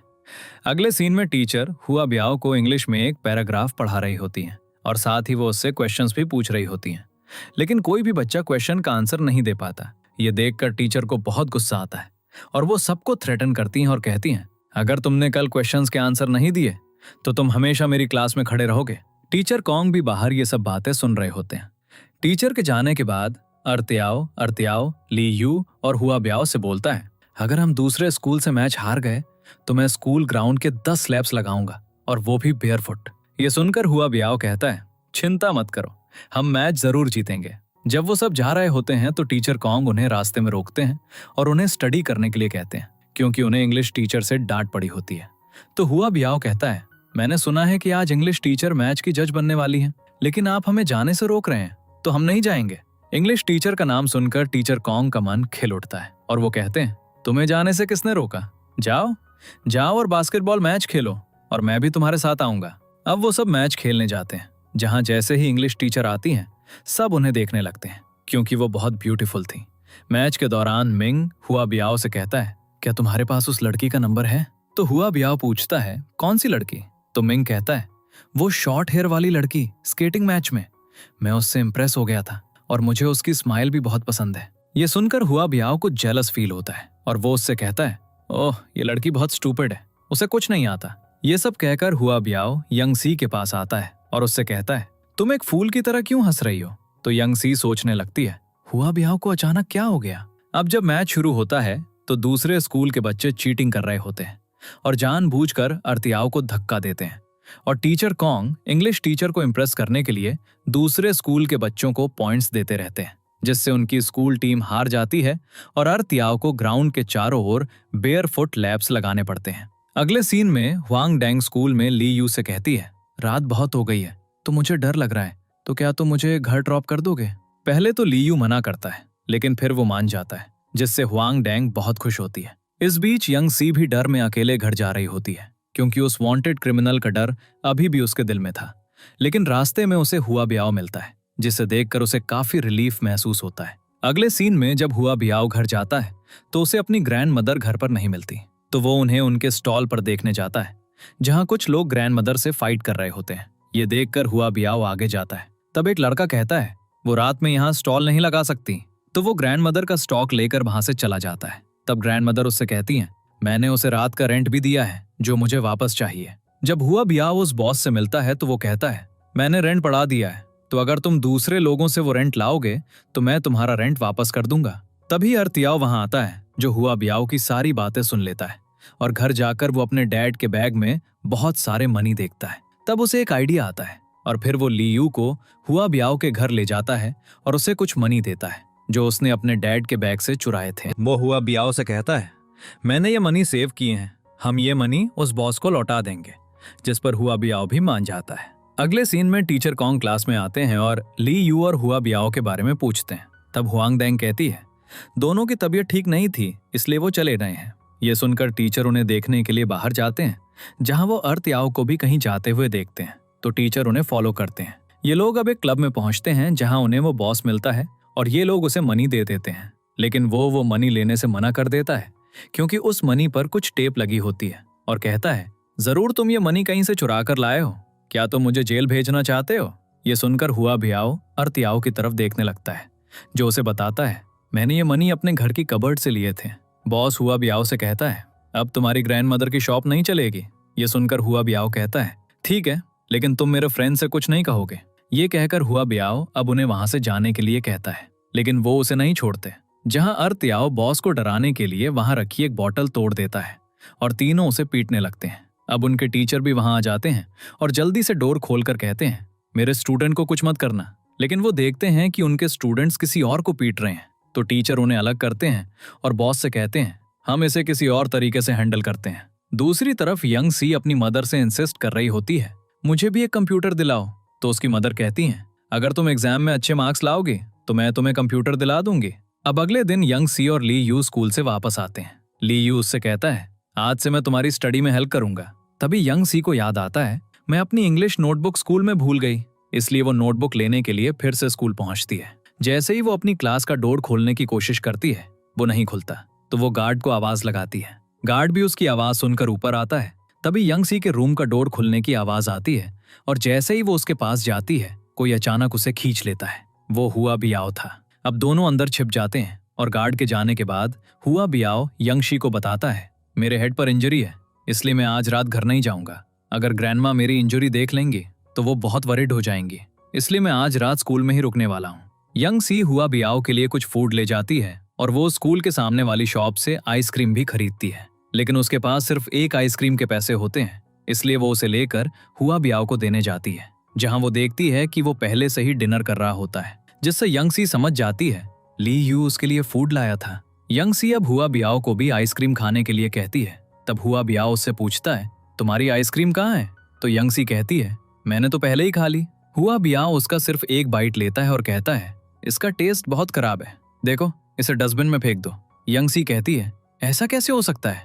और वो आइसक्रीम खाने लगती है। असल में हुआ बियाओ ने ये सब जानबूझकर किया था, क्योंकि वो जानता था कि यंग सी ने आइसक्रीम नहीं खाई है और वो उसे सिर्फ उसके लिए लाई थी। अगले सीन में हुआ बियाओ यंग शी के लिए एक पिंक हेयर पिन खरीदता है और फिर वो उसे देने के लिए उसके घर जाता है, जहां यंग शी भी अपना कुछ सामान लेकर नीचे आ रही होती है। वो हुआ बियाओ को बताती है, हमारे घर पे कंप्यूटर आ रहा है, इसलिए मैं ये सारा स्टफ अपने घर से हटा रही हूँ। फिर वो हुआ बियाओ को उन चीजों के बारे में बताने लगती है। ये मुझे लीयू ने दिया था और एक हेयर क्लिप भी दिखाती है।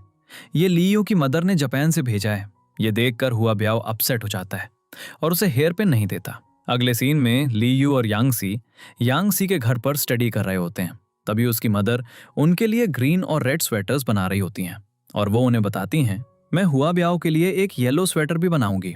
ये सुनकर यांग सी हंसने लगती है, इन्हें पहनकर हम ट्रैफिक लाइट्स जैसे लगेंगे। तभी उसके डैड घर आते हैं और यांग सी बहुत खुश होती है, आप मेरे लिए कंप्यूटर लेने गए थे।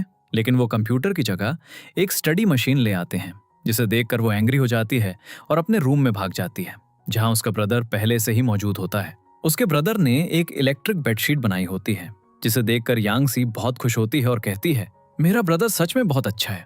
लेकिन थोड़ी ही देर में उसकी मिसअंडरस्टैंडिंग दूर हो जाती है, क्योंकि उसके ब्रदर ने उसमें एक फेक स्नेक डाल दिया होता है, जिसे देखकर यांग सी बहुत डर जाती है और अपने ब्रदर की गर्दन पकड़ लेती है। अब यांग सी अपने ब्रदर की बनाई हुई बेडशीट को एक बैग में पैक करती है और कुछ फूड भी लेकर हुआ बियाओ के घर जाती है, जहां ग्रैंडमा उसे बताती हैं वो स्कूल गया है, इसलिए यांग सी भी उसके पीछे स्कूल पहुंचती है, जहां वो केमिस्ट्री लैब में होता है। वो उससे पूछती है, तुम यहाँ क्या कर रहे हो?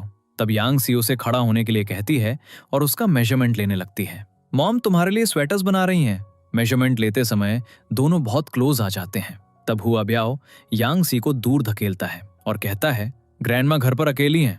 ये कहकर वो वहां से चला जाता है, लेकिन असल में वो वहां से नहीं गया था और यांग सी को जाते हुए देख रहा था। वो ऐसा इसलिए कर रहा था क्योंकि उसे लगा मैं यांग सी और ली यू के बीच आ रहा हूँ। अगले सीन में टीचर कॉन्ग क्लास को पढ़ा रहे होते हैं। तब हुआ बियाओ कहता है, आप कई दिनों से एक ही टॉपिक पढ़ा रहे हैं, हमारा सिलेबस बहुत पीछे है और क्या आप ये करते हुए बोर नहीं होते? तो टीचर कहते हैं, अगर तुम्हें स्टडी नहीं करनी है तो तुम यहाँ से जा सकते हो। तो पूरी क्लास वहां से चली जाती है। अगले दिन टीचर कॉन्ग हेडमास्टर को ये सब बताते हैं। तब हेडमास्टर उन्हें कहते हैं, तुम्हें उनकी सारी कॉमिक्स पकड़नी होंगी। तब टीचर क्लास के बैक डोर से जाते हैं और सबकी कॉमिक्स पकड़ लेते हैं। वे यांग सी की कॉमिक पकड़ते हैं। तब वो एक रोमांटिक कॉमिक पढ़ रही होती है। तो टीचर उससे कहते हैं, तुम ये सब कैसे पढ़ सकती हो? तुम बहुत शेमलेस हो। तो यांग सी गुस्से में क्लासरूम से चली जाती है। फिर टीचर ली यू की कॉमिक पकड़ते हैं। तब ली यू उनसे वो वापस मांगता है, तो वो उसे नहीं देते। तब ली यू उनसे कहता है, ये मुझे मेरी मदर ने दी थी। टीचर कहते हैं, अपनी मदर से कहना कि आकर मुझसे मिले, और अब ये कॉमिक मुझसे कोई नहीं ले सकता। तो ली यू कहता है, आप ट्राई कर सकते हैं, और ये कहकर वो टीचर का हाथ पकड़ लेता है। टीचर जल्दी से अपना हाथ छुड़ाते हैं और बाहर चले जाते हैं।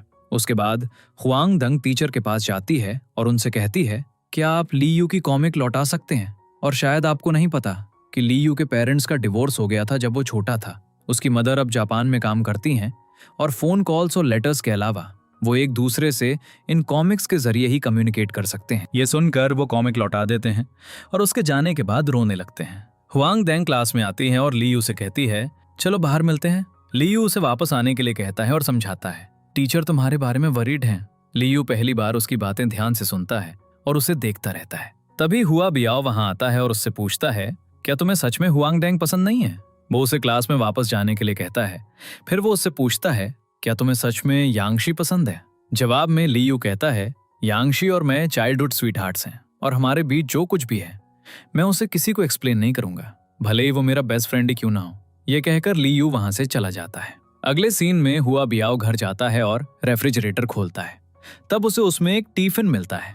ये देखकर वो ग्रैंडमा से पूछता है, ये किसका है? ग्रैंडमा कहती हैं, मैं तुम्हें बताना भूल गई थी कि कुछ दिन पहले यांगशी तुम्हें ये टिफिन बॉक्स देकर गई थी। जब वो लंच बॉक्स लेकर रूम में जाता है तो वो इलेक्ट्रिक बेडशीट देखता है और पूछता है, ये किसने दिया? ग्रैंडमा कहती हैं, ये भी यांगशी तुम्हारे लिए लाई थी। हुआ बियाओ यांगशी को थैंक्स कहने के लिए कॉल करता है, लेकिन कुछ सोचकर रुक जाता है और उससे उसके होमवर्क के बारे में पूछने लगता है। लेकिन यांगशी सो रही होती है।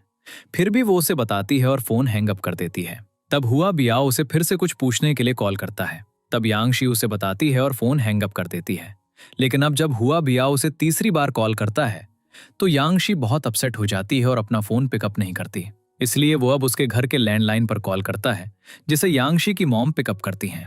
हुआ बियाओ कहता है, टीचर ने तुमसे जो कॉपी ली थी मैं उसे तुम्हारे बेंच के नीचे रख दूंगा, तो सुबह जल्दी आकर ले लेना। ये सुनकर यांगशी की मॉम को बहुत गुस्सा आता है और वो कॉल हैंग अप कर देती हैं और सीधे यांगशी को डांटने लगती हैं। दूसरी तरफ हुआ बियाओ यांगशी का लाया हुआ लंच बहुत खुशी से खा रहा होता है, क्योंकि उसे ये भी नहीं पता होता कि उसकी वजह से यांगशी को डांट पड़ेगी। अगले दिन वो सब स्टडी कर रहे होते हैं और क्योंकि बहुत लेट हो जाता है, लियू उससे कहता है, चलो घर चलते हैं। लेकिन वो नहीं जाती क्योंकि उसे और स्टडी करनी होती है। इसलिए लियू वहां से चला जाता है। तब हुआ बियाओ उसे छोड़ने जाता है और कहता है, अगर तुम एग्जाम में अच्छे मार्क्स लाओगी तो मैं तुम्हें गिफ्ट दूंगा। ये सुनकर वो बहुत खुश हो जाती है और फिर वो भी कहती है, अगर तुम एग्जाम में फर्स्ट आए तो मैं भी तुम्हें गिफ्ट दूंगी। अगले दिन लियू के डैड उसके लिए कंप्यूटर ले आते हैं। ये देखकर लियू बहुत खुश हो जाता है। यांगशी की मॉम उसके पास जाती हैं और कहती है, लियू ने तुम्हें कंप्यूटर पर प्ले करने के लिए बुलाया है। लेकिन यांगशी कहती है, मैं अभी स्टडी कर रही हूँ, इसलिए कोई मुझे डिस्टर्ब ना करे। अपनी बेटी को इतनी हार्ड वर्क करते देखकर उसकी मॉम बहुत खुश होती हैं। अगले दिन उनके रिजल्ट्स डिक्लेयर होते हैं, जिसमें यांगशी के भी बहुत अच्छे मार्क्स आए होते हैं। लेकिन लियू के इस बार बहुत अच्छे मार्क्स नहीं आए थे। फिर भी उसे इसकी परवाह नहीं होती। अगले दिन यांगशी हुआ बियाओ के घर जाती है और उसे गिफ्ट के तौर पर स्केटिंग शूज देती है। ये देखकर वो बहुत खुश हो जाता है और अब वो उसके लिए एक क्लिप लाने के लिए अंदर जाता है। लेकिन तभी वो देखता है कि उसकी ग्रैंडमा फेस्टिवल के लिए बहुत सारे गिफ्ट्स पैक कर रही होती हैं। अब जैसे ही वो उसे क्लिप देने लगता है, वो कुछ सोचकर रुक जाता है, क्योंकि शायद उसे लगा कि उसका गिफ्ट बहुत चीप है। इसलिए वो झूठ बोलता है, मैं तुम्हारा गिफ्ट स्कूल में भूल गया। लेकिन यांगशी उसकी बातों पर बिलीव नहीं करती, तो वो उसकी पॉकेट चेक करने के लिए उसके पीछे भागती है, लेकिन वो उसे पकड़ नहीं पाती। दूसरी तरफ लियू के डैड उसे एक सूट खरीदने के लिए मनी देते हैं, क्योंकि उसकी मॉम कुछ दिनों में उससे मिलने आ रही होती है। इसलिए लियू बहुत खुश होता है। वो यांगशी के पास आता है और पूछता है, क्या तुम मेरे साथ सूट खरीदने चलोगी? तो यांगशी कहती है, मैं हुआ बियाओ के साथ स्केटिंग करने जा रही हूँ, मैंने उसे प्रॉमिस किया है। लेकिन लियू किसी तरह उसे अपने साथ जाने के लिए कन्विंस कर लेता है। दूसरी तरफ हुआ बियाओ स्केटिंग क्लब में यांगशी का वेट कर रहा होता है, लेकिन बहुत देर तक वेट करने के बाद भी यांगशी वहां नहीं आती, क्योंकि वो लियू के साथ उसका सूट सेलेक्ट कर रही होती है। सूट सेलेक्ट करने के बाद यांगशी जल्दी से स्केटिंग क्लब पहुंचती है, लेकिन तब तक हुआ बियाओ जा चुका होता है। यांगशी घर जाकर हुआ बियाओ को कॉल करती है और कहती है, मैं लियू के साथ उसका सूट खरीदने गई थी, क्योंकि उसकी मॉम उससे मिलने आ रही थी। तो हुआ बियाओ कहता है, कोई बात नहीं, मैं कल तुमसे मिलने तुम्हारे घर आऊंगा। ये सुनकर यांगशी भी बहुत खुश हो जाती है। अगले दिन लियू जल्दी में अपनी मॉम को पिकअप करने जा रहा होता है। दूसरी तरफ हुआ बियाओ यांगशी के घर उससे मिलने आया होता है। तभी यांगशी की मॉम वहां आती है, जो यांगशी और लियू के चाइल्डहुड फोटोज देख रही होती हैं, और वो हुआ बियाओ को भी वो फोटोज दिखाती हैं। इन्हें देखकर हुआ बियाओ अपसेट हो जाता है और कहता है, मैं तुम्हारा गिफ्ट लाना भूल गया, जबकि वो उसकी पॉकेट में ही होता है। अगले दिन सब लियू की मॉम से मिलने होटल आते हैं, जहां लियू की मॉम सबके लिए गिफ्ट्स लाई होती हैं। वो लियू और यांगशी के लिए सेम हैट लाई होती हैं, जिसे देखकर हुआ बियाओ फिर से अपसेट हो जाता है। फिर वो कुछ फोटोज भी एक साथ क्लिक करते हैं। जब हुआ बियाओ सैड होकर घर आता है तो यांगशी भी वहां आती है, जो कहती है, चलो साथ में होमवर्क करते हैं। लेकिन हुआ बियाओ कहता है, मैंने पहले ही कर लिया है, लेकिन अगर तुम्हें करना है तो तुम मेरी नोटबुक लेकर घर जाओ। लेकिन यांगशी उसकी नोटबुक नहीं लाती और फोटो वहीं छोड़ देती है, जो उन्होंने लियू की मॉम के साथ ली थी। जब हुआ बियाओ वो फोटो देखता है तो उसमें यांगशी सिर्फ हुआ बियाओ को ही देख रही होती है। अब हुआ ब्याओ यांग सी के पीछे भागता और पूछता है, तुम यहाँ क्यों बैठी हो? यांग सी हुआ ब्याओ के बिहेवियर से एंग्री होती है और कहती है, मेरा मूड खराब है। अब हुआ ब्याओ फाइनली उसे वो क्लिप दे देता है। ये देखकर यांग सी बहुत खुश हो जाती है और कहती है, तुमने ये मुझे पहले क्यों नहीं दिया? पिंक मेरा फेवरेट कलर है। वो उस क्लिप को पहनकर बहुत खुश होती है और उसे देखकर हुआ ब्याओ भी बहुत खुश होता है। अगली सुबह यांग सी स्टडी कर रही होती है, जिसे देखकर उसकी मदर बहुत खुश होती है। यांग सी अपनी मदर को टेप देती है और कहती है, जो कोई भी मुझे स्टडी करते समय डिस्टर्ब करेगा, आप उसका मुंह सील कर देना।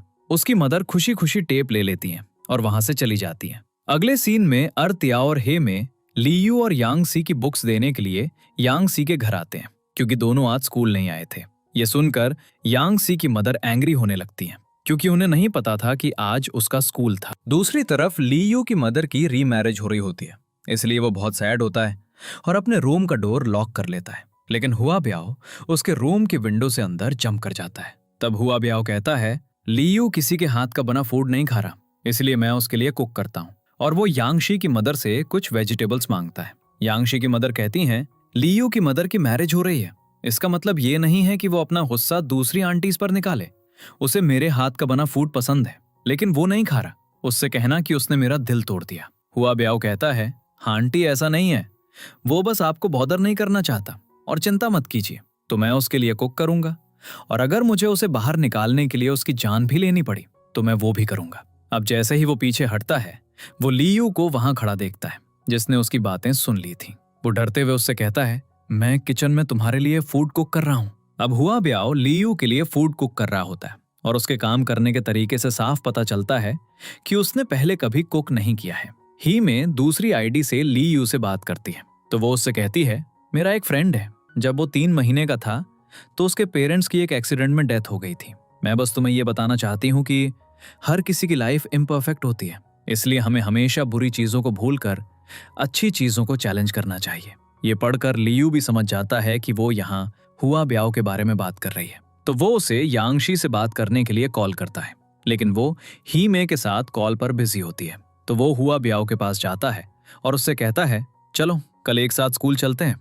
ये सुनकर हुआ ब्याओ बहुत खुश हो जाता है, क्योंकि वो 2 दिनों से लीयू के लिए बहुत वरीड होता है। तो अगले दिन वो एक साथ स्कूल जाते हैं। जब लीयू बाहर आता है तो वो अपनी बाइसिकल पर एक फुटबॉल देखता है। वो सोचता है कि यांगशी ने ही रखी होगी, तो वो फुटबॉल उठाकर स्कूल चला जाता है। क्लास में टीचर उन्हें बताते हैं कि उनके एग्जाम्स 3 दिन बाद हैं। अब वो सब बहुत हार्डवर्क करते हैं। एग्जाम के दिन लीयू और यांगशी एक साथ स्कूल जाते हैं। यांगशी को पेपर बहुत डिफिकल्ट लगता है, लेकिन फिर भी वो उसे बहुत अच्छे से करती है। बाद में हुआ ब्याओ उसे बताता है, पहला एग्जाम हमेशा डिफिकल्ट होता है, तो चिंता मत करो। अगली सुबह लीयू अपनी मदर की वेडिंग के लिए जापान जा रहा होता है।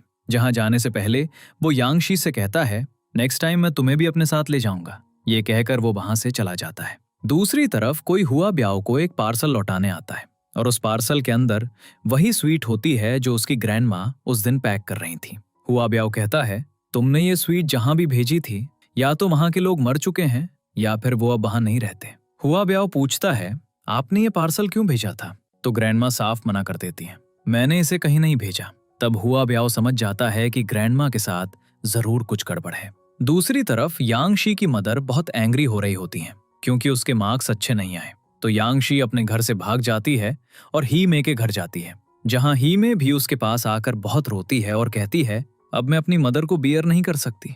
अगले दिन हुआ ब्याओ ग्रैंडमा को हॉस्पिटल ले जाता है, जहां उसे पता चलता है कि उन्हें अल्जाइमर्स डिजीज है। अगले सीन में ली यू यंग सी के पास आता है, जो अब जापान से लौट आया होता है।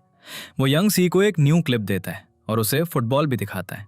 तो यंग सी उसे बताती है, ये बॉल तुम्हें मैंने नहीं बल्कि किसी और ने दी है। अगले सीन में हुआंग डेंग यंग सी के पास जाती है और उससे कहती है, मैं तुमसे ज्यादा अच्छी दिखती हूँ, मैं डांस भी कर सकती हूँ और मेरी मैथ्स भी तुमसे अच्छी है, लेकिन फिर भी ली यू मुझे पसंद नहीं करता।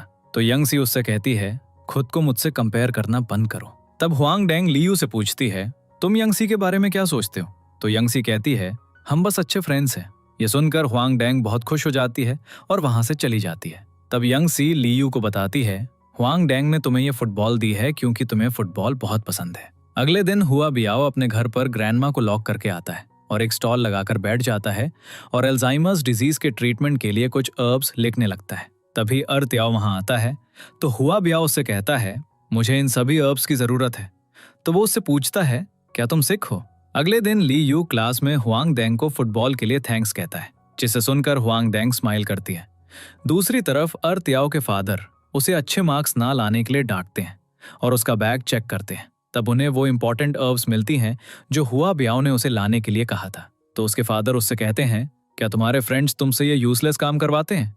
यंग सी और ही में भी तुम्हारी तरफ फूल्स है। ये सुनकर अर्थ याओ को गुस्सा आ जाता है। अगले दिन यंग सी की मदर उसे म्यूजिक सिखा रही होती हैं, क्योंकि उनके नेबरहुड में एक बच्चे ने म्यूजिक सीख कर अपने मार्क्स बढ़ा लिए थे। तो उन्हें लगा कि अगर यंगसी भी म्यूजिक सीखेगी तो उसके मार्क्स भी इंप्रूव हो जाएंगे। लेकिन यंगसी कहती है, मुझे ये नहीं सीखना। अगले दिन हुआ ब्याओ स्कूल में ली यू से पूछता है, यंगसी आज स्कूल क्यों नहीं आई? फिर वो पूछता है, और अर्थ याओ कहाँ है? वो भी आज स्कूल नहीं आया। स्कूल के बाद ली यू यंग सी के घर जाता है, जहाँ उसके पेरेंट्स को पता चलता है कि यंग सी आज स्कूल नहीं गई थी। वो बहुत वरीड हो जाते हैं और पूछते हैं, आखिर वो गई कहाँ? इसलिए सब उसे ढूंढने निकल पड़ते हैं। ढूंढते हुए वो अर्थ याओ के घर जाते हैं और देखते हैं कि वो सुबह से वहीं थी। लेकिन वो मना कर देती है क्योंकि वो अपनी मदर के बार बार स्टडी के प्रेशर की वजह से वरीड होती है। तो उसकी मदर उसे समझाती हैं, जब तुम छोटी थी तो तुम्हारे फादर और मैंने तुम्हारी हर नीड पूरी करने की कोशिश की, लेकिन अब जब तुम बड़ी हो गई हो तो तुम अपने डिसीजंस खुद लेना चाहती हो। अगले दिन यंग सी अपनी मदर को हैप्पी बर्थडे विश करती है, क्योंकि आज उनका बर्थडे था। लेकिन उसकी मदर उसके किसी भी क्वेश्चन का आंसर नहीं देती और वहां से चली जाती है। यंग सी अपनी मदर को खुश करने की कोशिश करती है और वो वायलिन बजाती है जो उसकी मदर ने उसे दी थी। लेकिन वो इतनी आउट ऑफ ट्यून बजा रही होती है कि उसके फादर आकर उसे रोक देते हैं। अगले सीन में यंग सी हुआ ब्याओ के घर जाती है और उससे कहती है, मुझे नहीं लगता कि मैं कभी अपनी फैमिली के क्लोज हो पाऊंगी। तो वो उससे कहता है, मुझे अपने पेरेंट्स में से कोई भी याद नहीं है, क्योंकि मैं उस टाइम बहुत छोटा था। इसलिए मैं तुम्हें एक्सप्लेन नहीं कर सकता कि तुम कैसा फील कर रही हो। लेकिन तुम्हारी मदर बहुत अच्छी है और वो तुम्हारी बहुत केयर भी करती हैं। अगले दिन जब यंग सी स्कूल से आती है तो वो देखती है कि घर पर कोई नहीं है और सारा हाउस होल्ड आइटम्स बिखरा हुआ है। तो वो चीजें कलेक्ट करने लगती है और जब वो गार्बेज फेंकने बाहर जाती है तो वो की घर के अंदर ही भूल जाती है, जिससे डोर लॉक हो जाता है। तब वो ली यू के घर जाती है और उससे पूछती है, क्या तुम्हारे पास हमारे घर की है? तो ली यू के फादर कहते हैं, मैं घर की ऑफिस में भूल गया। इसलिए यांशी की लेने के लिए फैक्ट्री जाती है। रास्ते में उसे हुआ बियाओ मिलता है जो उससे मिलने आया होता है। तो यांशी उसे बताती है, मैं अपने घर की लेने के लिए फैक्ट्री जा रही हूँ और तुम ली यू के घर पर रुको और वेट करो। तभी हुआ बियाओ ली यू के फादर को बात करते हुए सुनता है, यांशी की मदर को उनकी जॉब से निकाल दिया गया है। वो तुरंत यांशी के पीछे भागता है, लेकिन तब तक यांशी अपनी मदर को देख चुकी होती है, जो अब टॉयलेट क्लीन कर रही होती हैं। वो रोने ही वाली होती है जब हुआ बियाओ वहां आता है, जो उसे वहां से दूर ले जाता है।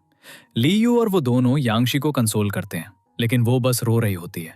और ली यू कहता है, पहले मेरी मदर एक फाइनेंस डिपार्टमेंट की हेड थी और अब वो बस एक टॉयलेट क्लीनर है। वो ऐसा कैसे कर सकते हैं? मैं उन्हें नहीं छोड़ूंगा।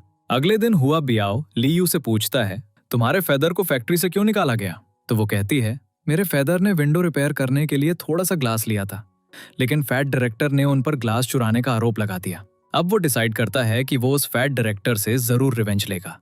अगले दिन वो सब फैक्ट्री जाते हैं और क्योंकि वो डायरेक्टर लड़कियों के लिए क्रेजी होता है तो अपने प्लान के अकॉर्डिंग वो ही मे को उस डायरेक्टर के पास भेजते हैं। वो उससे पूछती है, सॉरी सर, वॉशरूम कहाँ है? तो वो डायरेक्टर उसे वॉशरूम की तरफ ले जाने लगता है, लेकिन ली यू आकर उस डायरेक्टर से टकरा जाता है।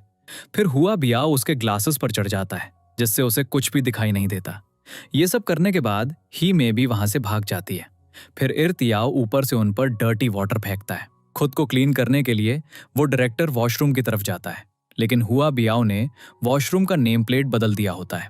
तो वो डायरेक्टर लेडीज वॉशरूम में चला जाता है, जहां उसे बहुत मार पड़ती है। वो डायरेक्टर बाहर जाकर उस ग्रुप को ढूंढने लगता है, लेकिन वो उन्हें कहीं नहीं मिलता, क्योंकि वो पहले ही भाग चुके होते हैं। घर आकर यांशी के पेरेंट्स उसे बताते हैं कि अब वो डायरेक्टर जल्द ही अपनी जॉब से फायर कर दिया जाएगा, जिसे सुनकर वो बहुत खुश होती है। वो हुआ बियाओ के घर जाती है और कहती है, मुझे सिंगिंग सिखाओ, क्योंकि मेरी मदर ने मुझे म्यूजिक सीखने के लिए कहा था। उसके बाद यांशी और ली यू बात कर रहे होते हैं। तभी यांशी की मदर सीढ़ियों से नीचे आती हैं, तो वो साइलेंट हो जाती है। उनके जाने के बाद ली यू यांशी से पूछता है, तुम अभी भी अपनी मदर को इग्नोर क्यों कर रही हो? तो यांशी कहती है, इस बार मैं नहीं, बल्कि मेरी मदर मुझे इग्नोर कर रही हैं। जब तक मैं खा रही होती हूँ वो खाने नहीं आती, यहाँ तक कि जब तक मैं रूम में होती हूँ वो मेरा रूम क्लीन करने नहीं आती। तो ली यू कहता है, क्या मैं तुम्हारी मदर से बात करूँ? यांशी मना कर देती है और कहती है मैं ये मैटर खुद हैंडल कर लूंगी। अगले सीन में एक डार्क प्लेस पर लियो कुछ चीजें ले जा रहा होता है। तभी इर्तियाओ वहां आता है और उसकी जगह मनी रख देता है। ये देखकर लियो उससे पूछता है आखिर तुम्हें हुआ क्या है, तुम बहुत टाइम से मुझे फॉलो कर रहे हो। इर्तियाओ कहता है मैं तुम्हारे साथ रहना चाहता हूँ। ये कहकर वो अपने फादर के साथ हुई फाइट के बारे में बताता है और कहता है मैं तब तक घर वापस नहीं जाऊंगा जब तक मेरे फादर मुझसे अपोलोजाइज नहीं कर लेते। लेकिन लियो उसे अपने साथ रखने से मना कर देता और कहता है मैं तुम्हें अपने घर पे नहीं रख सकता क्योंकि तुम मुझे डिस्टर्ब करोगे। तो इर्तियाओ कहता है यांग सी भी बचपन से तुम्हारे साथ रही है, मुझे लगता है यांग सी तुम्हें मुझसे ज्यादा डिस्टर्ब करती है और मैं तुमसे प्रॉमिस करता हूँ कि मैं तुम्हें बिल्कुल भी डिस्टर्ब नहीं करूंगा। इसलिए लियो उसे अपने घर पर रखने के लिए मान जाता है। अगले सीन में यांग सी और हेमे साथ होती हैं, लेकिन यांग सी सिर्फ हुआब्याओ को ही देख रही होती है। ये देखकर हेमे उससे पूछती है क्या तुम्हें हुआब्याओ पसंद है। यांग सी शर्माते हुए मना करती है, लेकिन हेमे उसे टीज करती है और कहती है तुम्हें हुआब्याओ से अपने लव को कन्फेस कर देना चाहिए। यांग सी कहती है अगर उसने मुझे रिजेक्ट कर दिया तो क्या होगा। ये सुनकर हेमे उसे एडवाइस करती है तुम बस उससे पूछो कि क्या वो तुम्हें पसंद करता है या नहीं। अगले सीन में यांग सी का ब्रदर कुछ बिजनेस करने के लिए इर्तियाओ के घर जाता है, जहां वो उसके फादर से हैट्स बेचने के लिए कहता है। लेकिन क्योंकि ऑफ सीजन होता है वो उससे हैट्स नहीं खरीदते और वो उन्हें एक एड्रेस देता है और कहता है ये पर्सन तुमसे हैट्स जरूर खरीदेगा। दूसरी तरफ यांग सी अपने ब्रदर पर कड़ी नजर रख रही होती है क्योंकि उसे लगता है कि वो उससे कुछ छिपा रहा है। जब वो रूम से बाहर आता है तो उसने एक बहुत ही स्ट्रेंज हैट पहनी होती है। वो उससे पूछती है तुम कहाँ जा रहे हो। वो कहता है एक डेट पर, लेकिन असल में वो हैट बेचने का बिजनेस कर रहा होता है क्योंकि उन सबको मनी की जरूरत होती है। लेकिन जब वो देखते हैं कि जिस पर्सन को उन्हें हैट्स बेचनी थी वो कोई और नहीं बल्कि उनके स्कूल का हेडमास्टर था, तो वो उसी हैट से अपने चेहरे छिपा लेते हैं। लेकिन हेडमास्टर उन्हें पहचान लेते हैं तो सब वहां से भाग जाते हैं और यांग सी भी हेडमास्टर को डिस्ट्रैक्ट करती है क्योंकि वो भी हेमे के साथ उनके पीछे आ जाती है। भागते समय यांग सी और हुआब्याओ कहीं छिप जाते हैं, जहां यांग सी हुआब्याओ से पूछती है क्या तुम्हें कोई पसंद है। हुआब्याओ यस कहता है। हुआब्याओ उसे बताने ही वाला होता है कि वो उसे पसंद करता है, लेकिन तभी ली यू वहां आ जाता है। अगले दिन यांग सी हुआब्याओ के घर जाती है, तब वो कहीं जा रहा होता है। वो उसे बताता है मैं आज तुम्हें नहीं पढ़ा पाऊंगा, इसलिए यांग सी वहां से जाने लगती है। लेकिन तभी उसकी नजर हुआब्याओ के फीट पर जाती है, जिसे वो ग्राउंड पर स्ट्रेंज तरीके से रब कर रहा होता है। इसलिए वो उससे पूछती है तुम्हारे फीट को क्या हुआ। तो हुआब्याओ कहता है मैंने 3 दिनों से अपने फीट नहीं धोए हैं तो थोड़ी इचिंग हो रही है। अगले दिन स्कूल के बाद हुआब्याओ एक लड़की के साथ कहीं जा रहा होता है। ये देखकर यांग सी को बहुत जेलस फील होता है और वो उसे फॉलो करने लगती है। कुछ दूर जाने के बाद हुआब्याओ गायब हो जाता है तो वो एक जगह रुक जाती है, लेकिन हुआब्याओ को पहले से ही पता होता है कि यांग सी उसे फॉलो कर रही है, तो वो खुद को छिपा लेता है। फिर वो उसके पास आता है और पूछता है तुम मुझे फॉलो क्यों कर रही हो। लेकिन इसका आंसर देने के बजाय यांग सी पूछती है क्या ये लड़की तुम्हारी गर्लफ्रेंड है। इससे पहले कि हुआब्याओ कुछ कह पाता वो लड़की उसे बुलाती है तो यांग सी गुस्से में वहां से चली जाती है। यांग सी हुआब्याओ से बहुत अपसेट होती है कि रोड पर साइकिल चलाते समय वो रोड पर गिर जाती है और अब वो उसी जगह बैठकर रोने लगती है। वरिड होके हुआब्याओ यंगशी को कॉल करता है, लेकिन वो उसका कॉल पिकअप नहीं कर रही होती, तो वो उससे मिलने उसके घर आता है। यंगशी नीचे आती है और उसे घर जाने के लिए कहती है। तब हुआब्याओ कहता है मेरी कोई गर्लफ्रेंड नहीं है। यंगशी ऐसे प्रिटेंड करती है जैसे उसे कोई फर्क नहीं पड़ता और ऊपर जाने लगती है, लेकिन हुआब्याओ उसे पकड़ता है और उसे वॉल की तरफ पुश करता है और कहता है वो लड़की मिन की आंट थी, मेरी गर्लफ्रेंड नहीं, मेरी कोई गर्लफ्रेंड नहीं है। उसकी बातें सुनकर यंगशी हंसने लगती है और पूछती है तो तुम किसे पसंद करते हो, जिस पे हुआब्याओ कोई आंसर नहीं देता और उसके पास आकर उसे किस करने लगता है। लेकिन यंगशी अपने फेस पर हाथ रख लेती है तो हुआब्याओ उसका हाथ हटाता है और उसके फोरहेड पर किस करता है। ये देखकर यंगशी स्माइल करने लगती है क्योंकि अब उसे उसका आंसर मिल गया होता है कि हुआब्याओ उसी को पसंद करता है। आगे हुआब्याओ कई दिनों से स्कूल नहीं गया होता तो उसके फ्रेंड्स बहुत वरिड होते हैं। तब स्कूल के रास्ते में वो मिंग से मिलते हैं, जो उन्हें बताता है हुआब्याओ पार्ट टाइम जॉब कर रहा है। ये जानकर वो सब तुरंत उसकी हेल्प करने के लिए हुआब्याओ की फैक्ट्री जाते हैं। हुआब्याओ उन्हें रोकने की कोशिश करता है और कहता है ये केमिकल से भरा पूल है, अगर तुम सब इसमें काम करोगे तो तुम्हारे फीट जल सकते हैं। लेकिन वो उसकी बात बिल्कुल नहीं सुनते और बिना रुके उसकी हेल्प करने लगते हैं। अगले सीन में यंगशी स्टडी कर रही होती है और रेडियो भी सुन रही होती है, जहां अनाउंस होता है कि एक रेडियो स्टेशन बहुत से लोगों से लव लेटर्स कलेक्ट कर रहा है। सिलेक्टेड लव लेटर्स को रेडियो पर पढ़ा जाएगा, इसलिए यंगशी अब एक लव लेटर लिख रही होती है। अगले सीन में ये सभी फ्रेंड्स फिर से हुआब्याओ की हेल्प करने जाते हैं, बात करते करते ली यू और हुआ ब्याओ उन्हें कुछ इंग्लिश वर्ड सिखाते हैं। काम खत्म करने के बाद हुआ ब्याओ उन्हें बताता है, आज मुझे मेरी फर्स्ट सैलरी मिली है, तो अब मैं तुम सबको ट्रीट देता हूँ। लेकिन वो सब उसे मनी सेव करने के लिए कहते हैं, जिसे देखकर हुआ ब्याओ परप्लेक्स्ड हो जाता है। उसके बाद यंग शी हुआ ब्याओ के घर जाती है, जहां वो उसकी ग्रैंड मदर के लिए वही मीट बॉल्स लाई होती है जो उसकी मदर बनाती है। जैसे ही हुआ ब्याओ वहां आता है, ग्रैंड मदर उसे अपना बेटा बुलाती हैं और यंग शी को अपनी डटर इन लॉ मानने लगती हैं। इसलिए वो हुआ ब्याओ का हाथ यंग शी के हाथ में रख देती हैं। ये देखकर यंग शी स्माइल करती है। उसके बाद दोनों हुआ ब्याओ के घर की रूफ पर बैठकर स्टडी कर रहे होते हैं। तब यंग शी हुआ ब्याओ से कहती है, तुम्हें ग्रैंडमा की केयर करने के लिए अपने दूसरे फ्रेंड्स को भी बुलाना चाहिए। लेकिन हुआ ब्याओ जवाब देता है, वे पहले ही मेरी बहुत हेल्प कर चुके हैं, तो मैं उन्हें और बॉदर नहीं करना चाहता। अगले दिन हुआ ब्याओ अपनी पार्ट टाइम जॉब के लिए जा रहा होता है, लेकिन ग्रैंडमा उसे जाने नहीं देती। तो यंग शी कहती है, चिंता मत करो, मैं ग्रैंडमा के साथ रहूंगी और तुम दूसरों के साथ जाकर अपना जॉब फिनिश करो। तब यंग शी हुआ ब्याओ की ग्रैंड मदर से बात कर रही होती है, लेकिन ग्रैंडमा अचानक यंग शी को पहचानने से मना कर देती है। ये देखकर यंग शी को समझ नहीं आता कि क्या करे। वो ग्रैंडमा को खुद को याद दिलाने की बहुत कोशिश करती है और बहुत एफर्ट के बाद ग्रैंडमा को याद आता है कि वो यंग शी है। अब उनके एग्जाम का दिन आता है। यंग शी और ली यू एक साथ स्कूल जा रहे होते हैं। जब उनके रिजल्ट्स आते हैं तो यंग शी अपना रिजल्ट अपने पेरेंट्स को देती है और वहां से चली जाती है। उसके पेरेंट्स उसका रिजल्ट देखकर बहुत खुश होते हैं क्योंकि उसके अच्छे मार्क्स आए होते हैं, लेकिन फिर भी उसकी फेवरेट यूनिवर्सिटी में एडमिशन पाने के लिए 20 मार्क्स कम होते हैं। तब यंग शी अपने रूम से बाहर आती है और उसके हाथ में एक न्यूज़पेपर होता है जो वो अपने पेरेंट्स को दिखाती है और वहां से चली जाती है। उसमें लिखा होता है कि सभी स्कूल्स में एक रनिंग कंपटीशन होगा और जो बच्चा वो कंपटीशन जीतेगा उसे 20 मार्क्स मिलेंगे। ये देखकर उसके पेरेंट्स बहुत खुश होते हैं क्योंकि जीतने के बाद यांग सी अपनी फेवरेट यूनिवर्सिटी में जा सकेगी। उसके बाद यांग सी रेस की प्रैक्टिस बहुत हार्ड वर्क से करने लगती है। दूसरी तरफ जब हुआ प्याओ घर जाता है तो बारिश होने लगती है और फिर लाइट्स भी चली जाती हैं। वो टॉर्च ढूंढता है लेकिन उसे टॉर्च नहीं मिलती, इसलिए वो टॉर्च लाने के लिए घर से बाहर जाता है। लेकिन जब वो घर आता है तो ग्रैंडमा उसे पहचानने से मना कर देती हैं। हुआ प्याओ उन्हें याद दिलाने की बहुत कोशिश करता है कि वो हुआ प्याओ है, लेकिन उन्हें याद नहीं आता। तभी वो हेयर स्टाइलिस्ट वहां आता है और उसे बाहर जाने के लिए कहता है। ये देखकर हुआ प्याओ बहुत अपसेट हो जाता है और बाहर जाकर रोता है, मेरी ग्रैंड मदर के अलावा इस दुनिया में मेरा कोई नहीं है, अगर वो भी मुझे भूल गई तो मैं क्या करूंगा। दूसरी तरफ यांग सी स्कूल के बाहर की शॉप पर कुछ चीजें लेने जाती है। जब वो स्कूल वापस आ रही होती है तो वो हुआ प्याओ को देखती है जो रो रहा होता है। वो उसे बताता है, मेरी ग्रैंड मदर मुझे नहीं पहचान रही हैं। ये कहकर वो बहुत जोर जोर से रोने लगता है तो यांग सी उसे हक कर लेती है।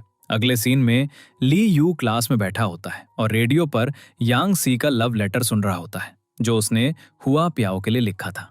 ये सुनकर वो काफी अपसेट हो जाता है।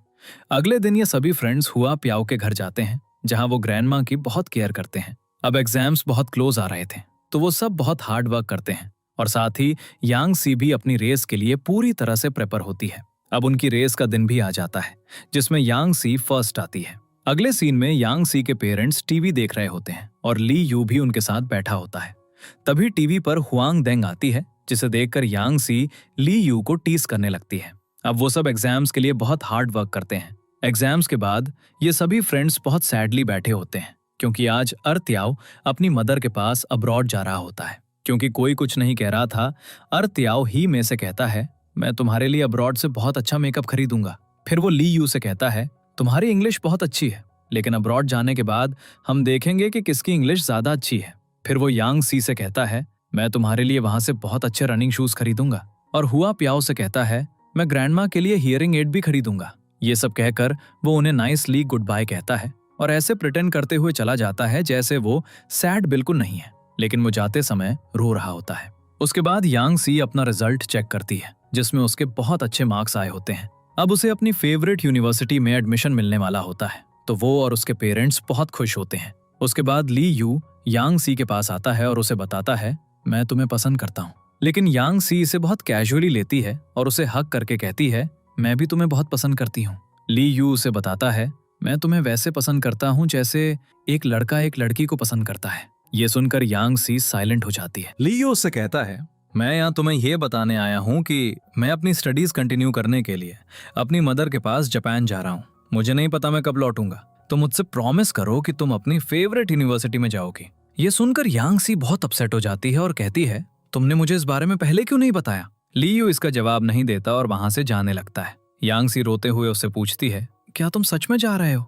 लीयू भी बहुत सैड होता है, लेकिन वो यांग सी को क्वाइट कराता है और स्माइल करता है, ठीक वैसे ही जैसे यांग सी ने एक बार उसे स्माइल करने के लिए कहा था। लीयू अब उसे गुड बाय कहकर चला जाता है और यांग सी लीयू के साथ बिताए मोमेंट्स को याद करके रोने लगती है। अगले सीन में यांग सी हुआ ब्याओ के घर पर होती है, जहां दोनों ग्रैंडमा की केयर कर रहे होते हैं। तब हुआ ब्याओ यांग सी को ड्रॉप करने जाता है।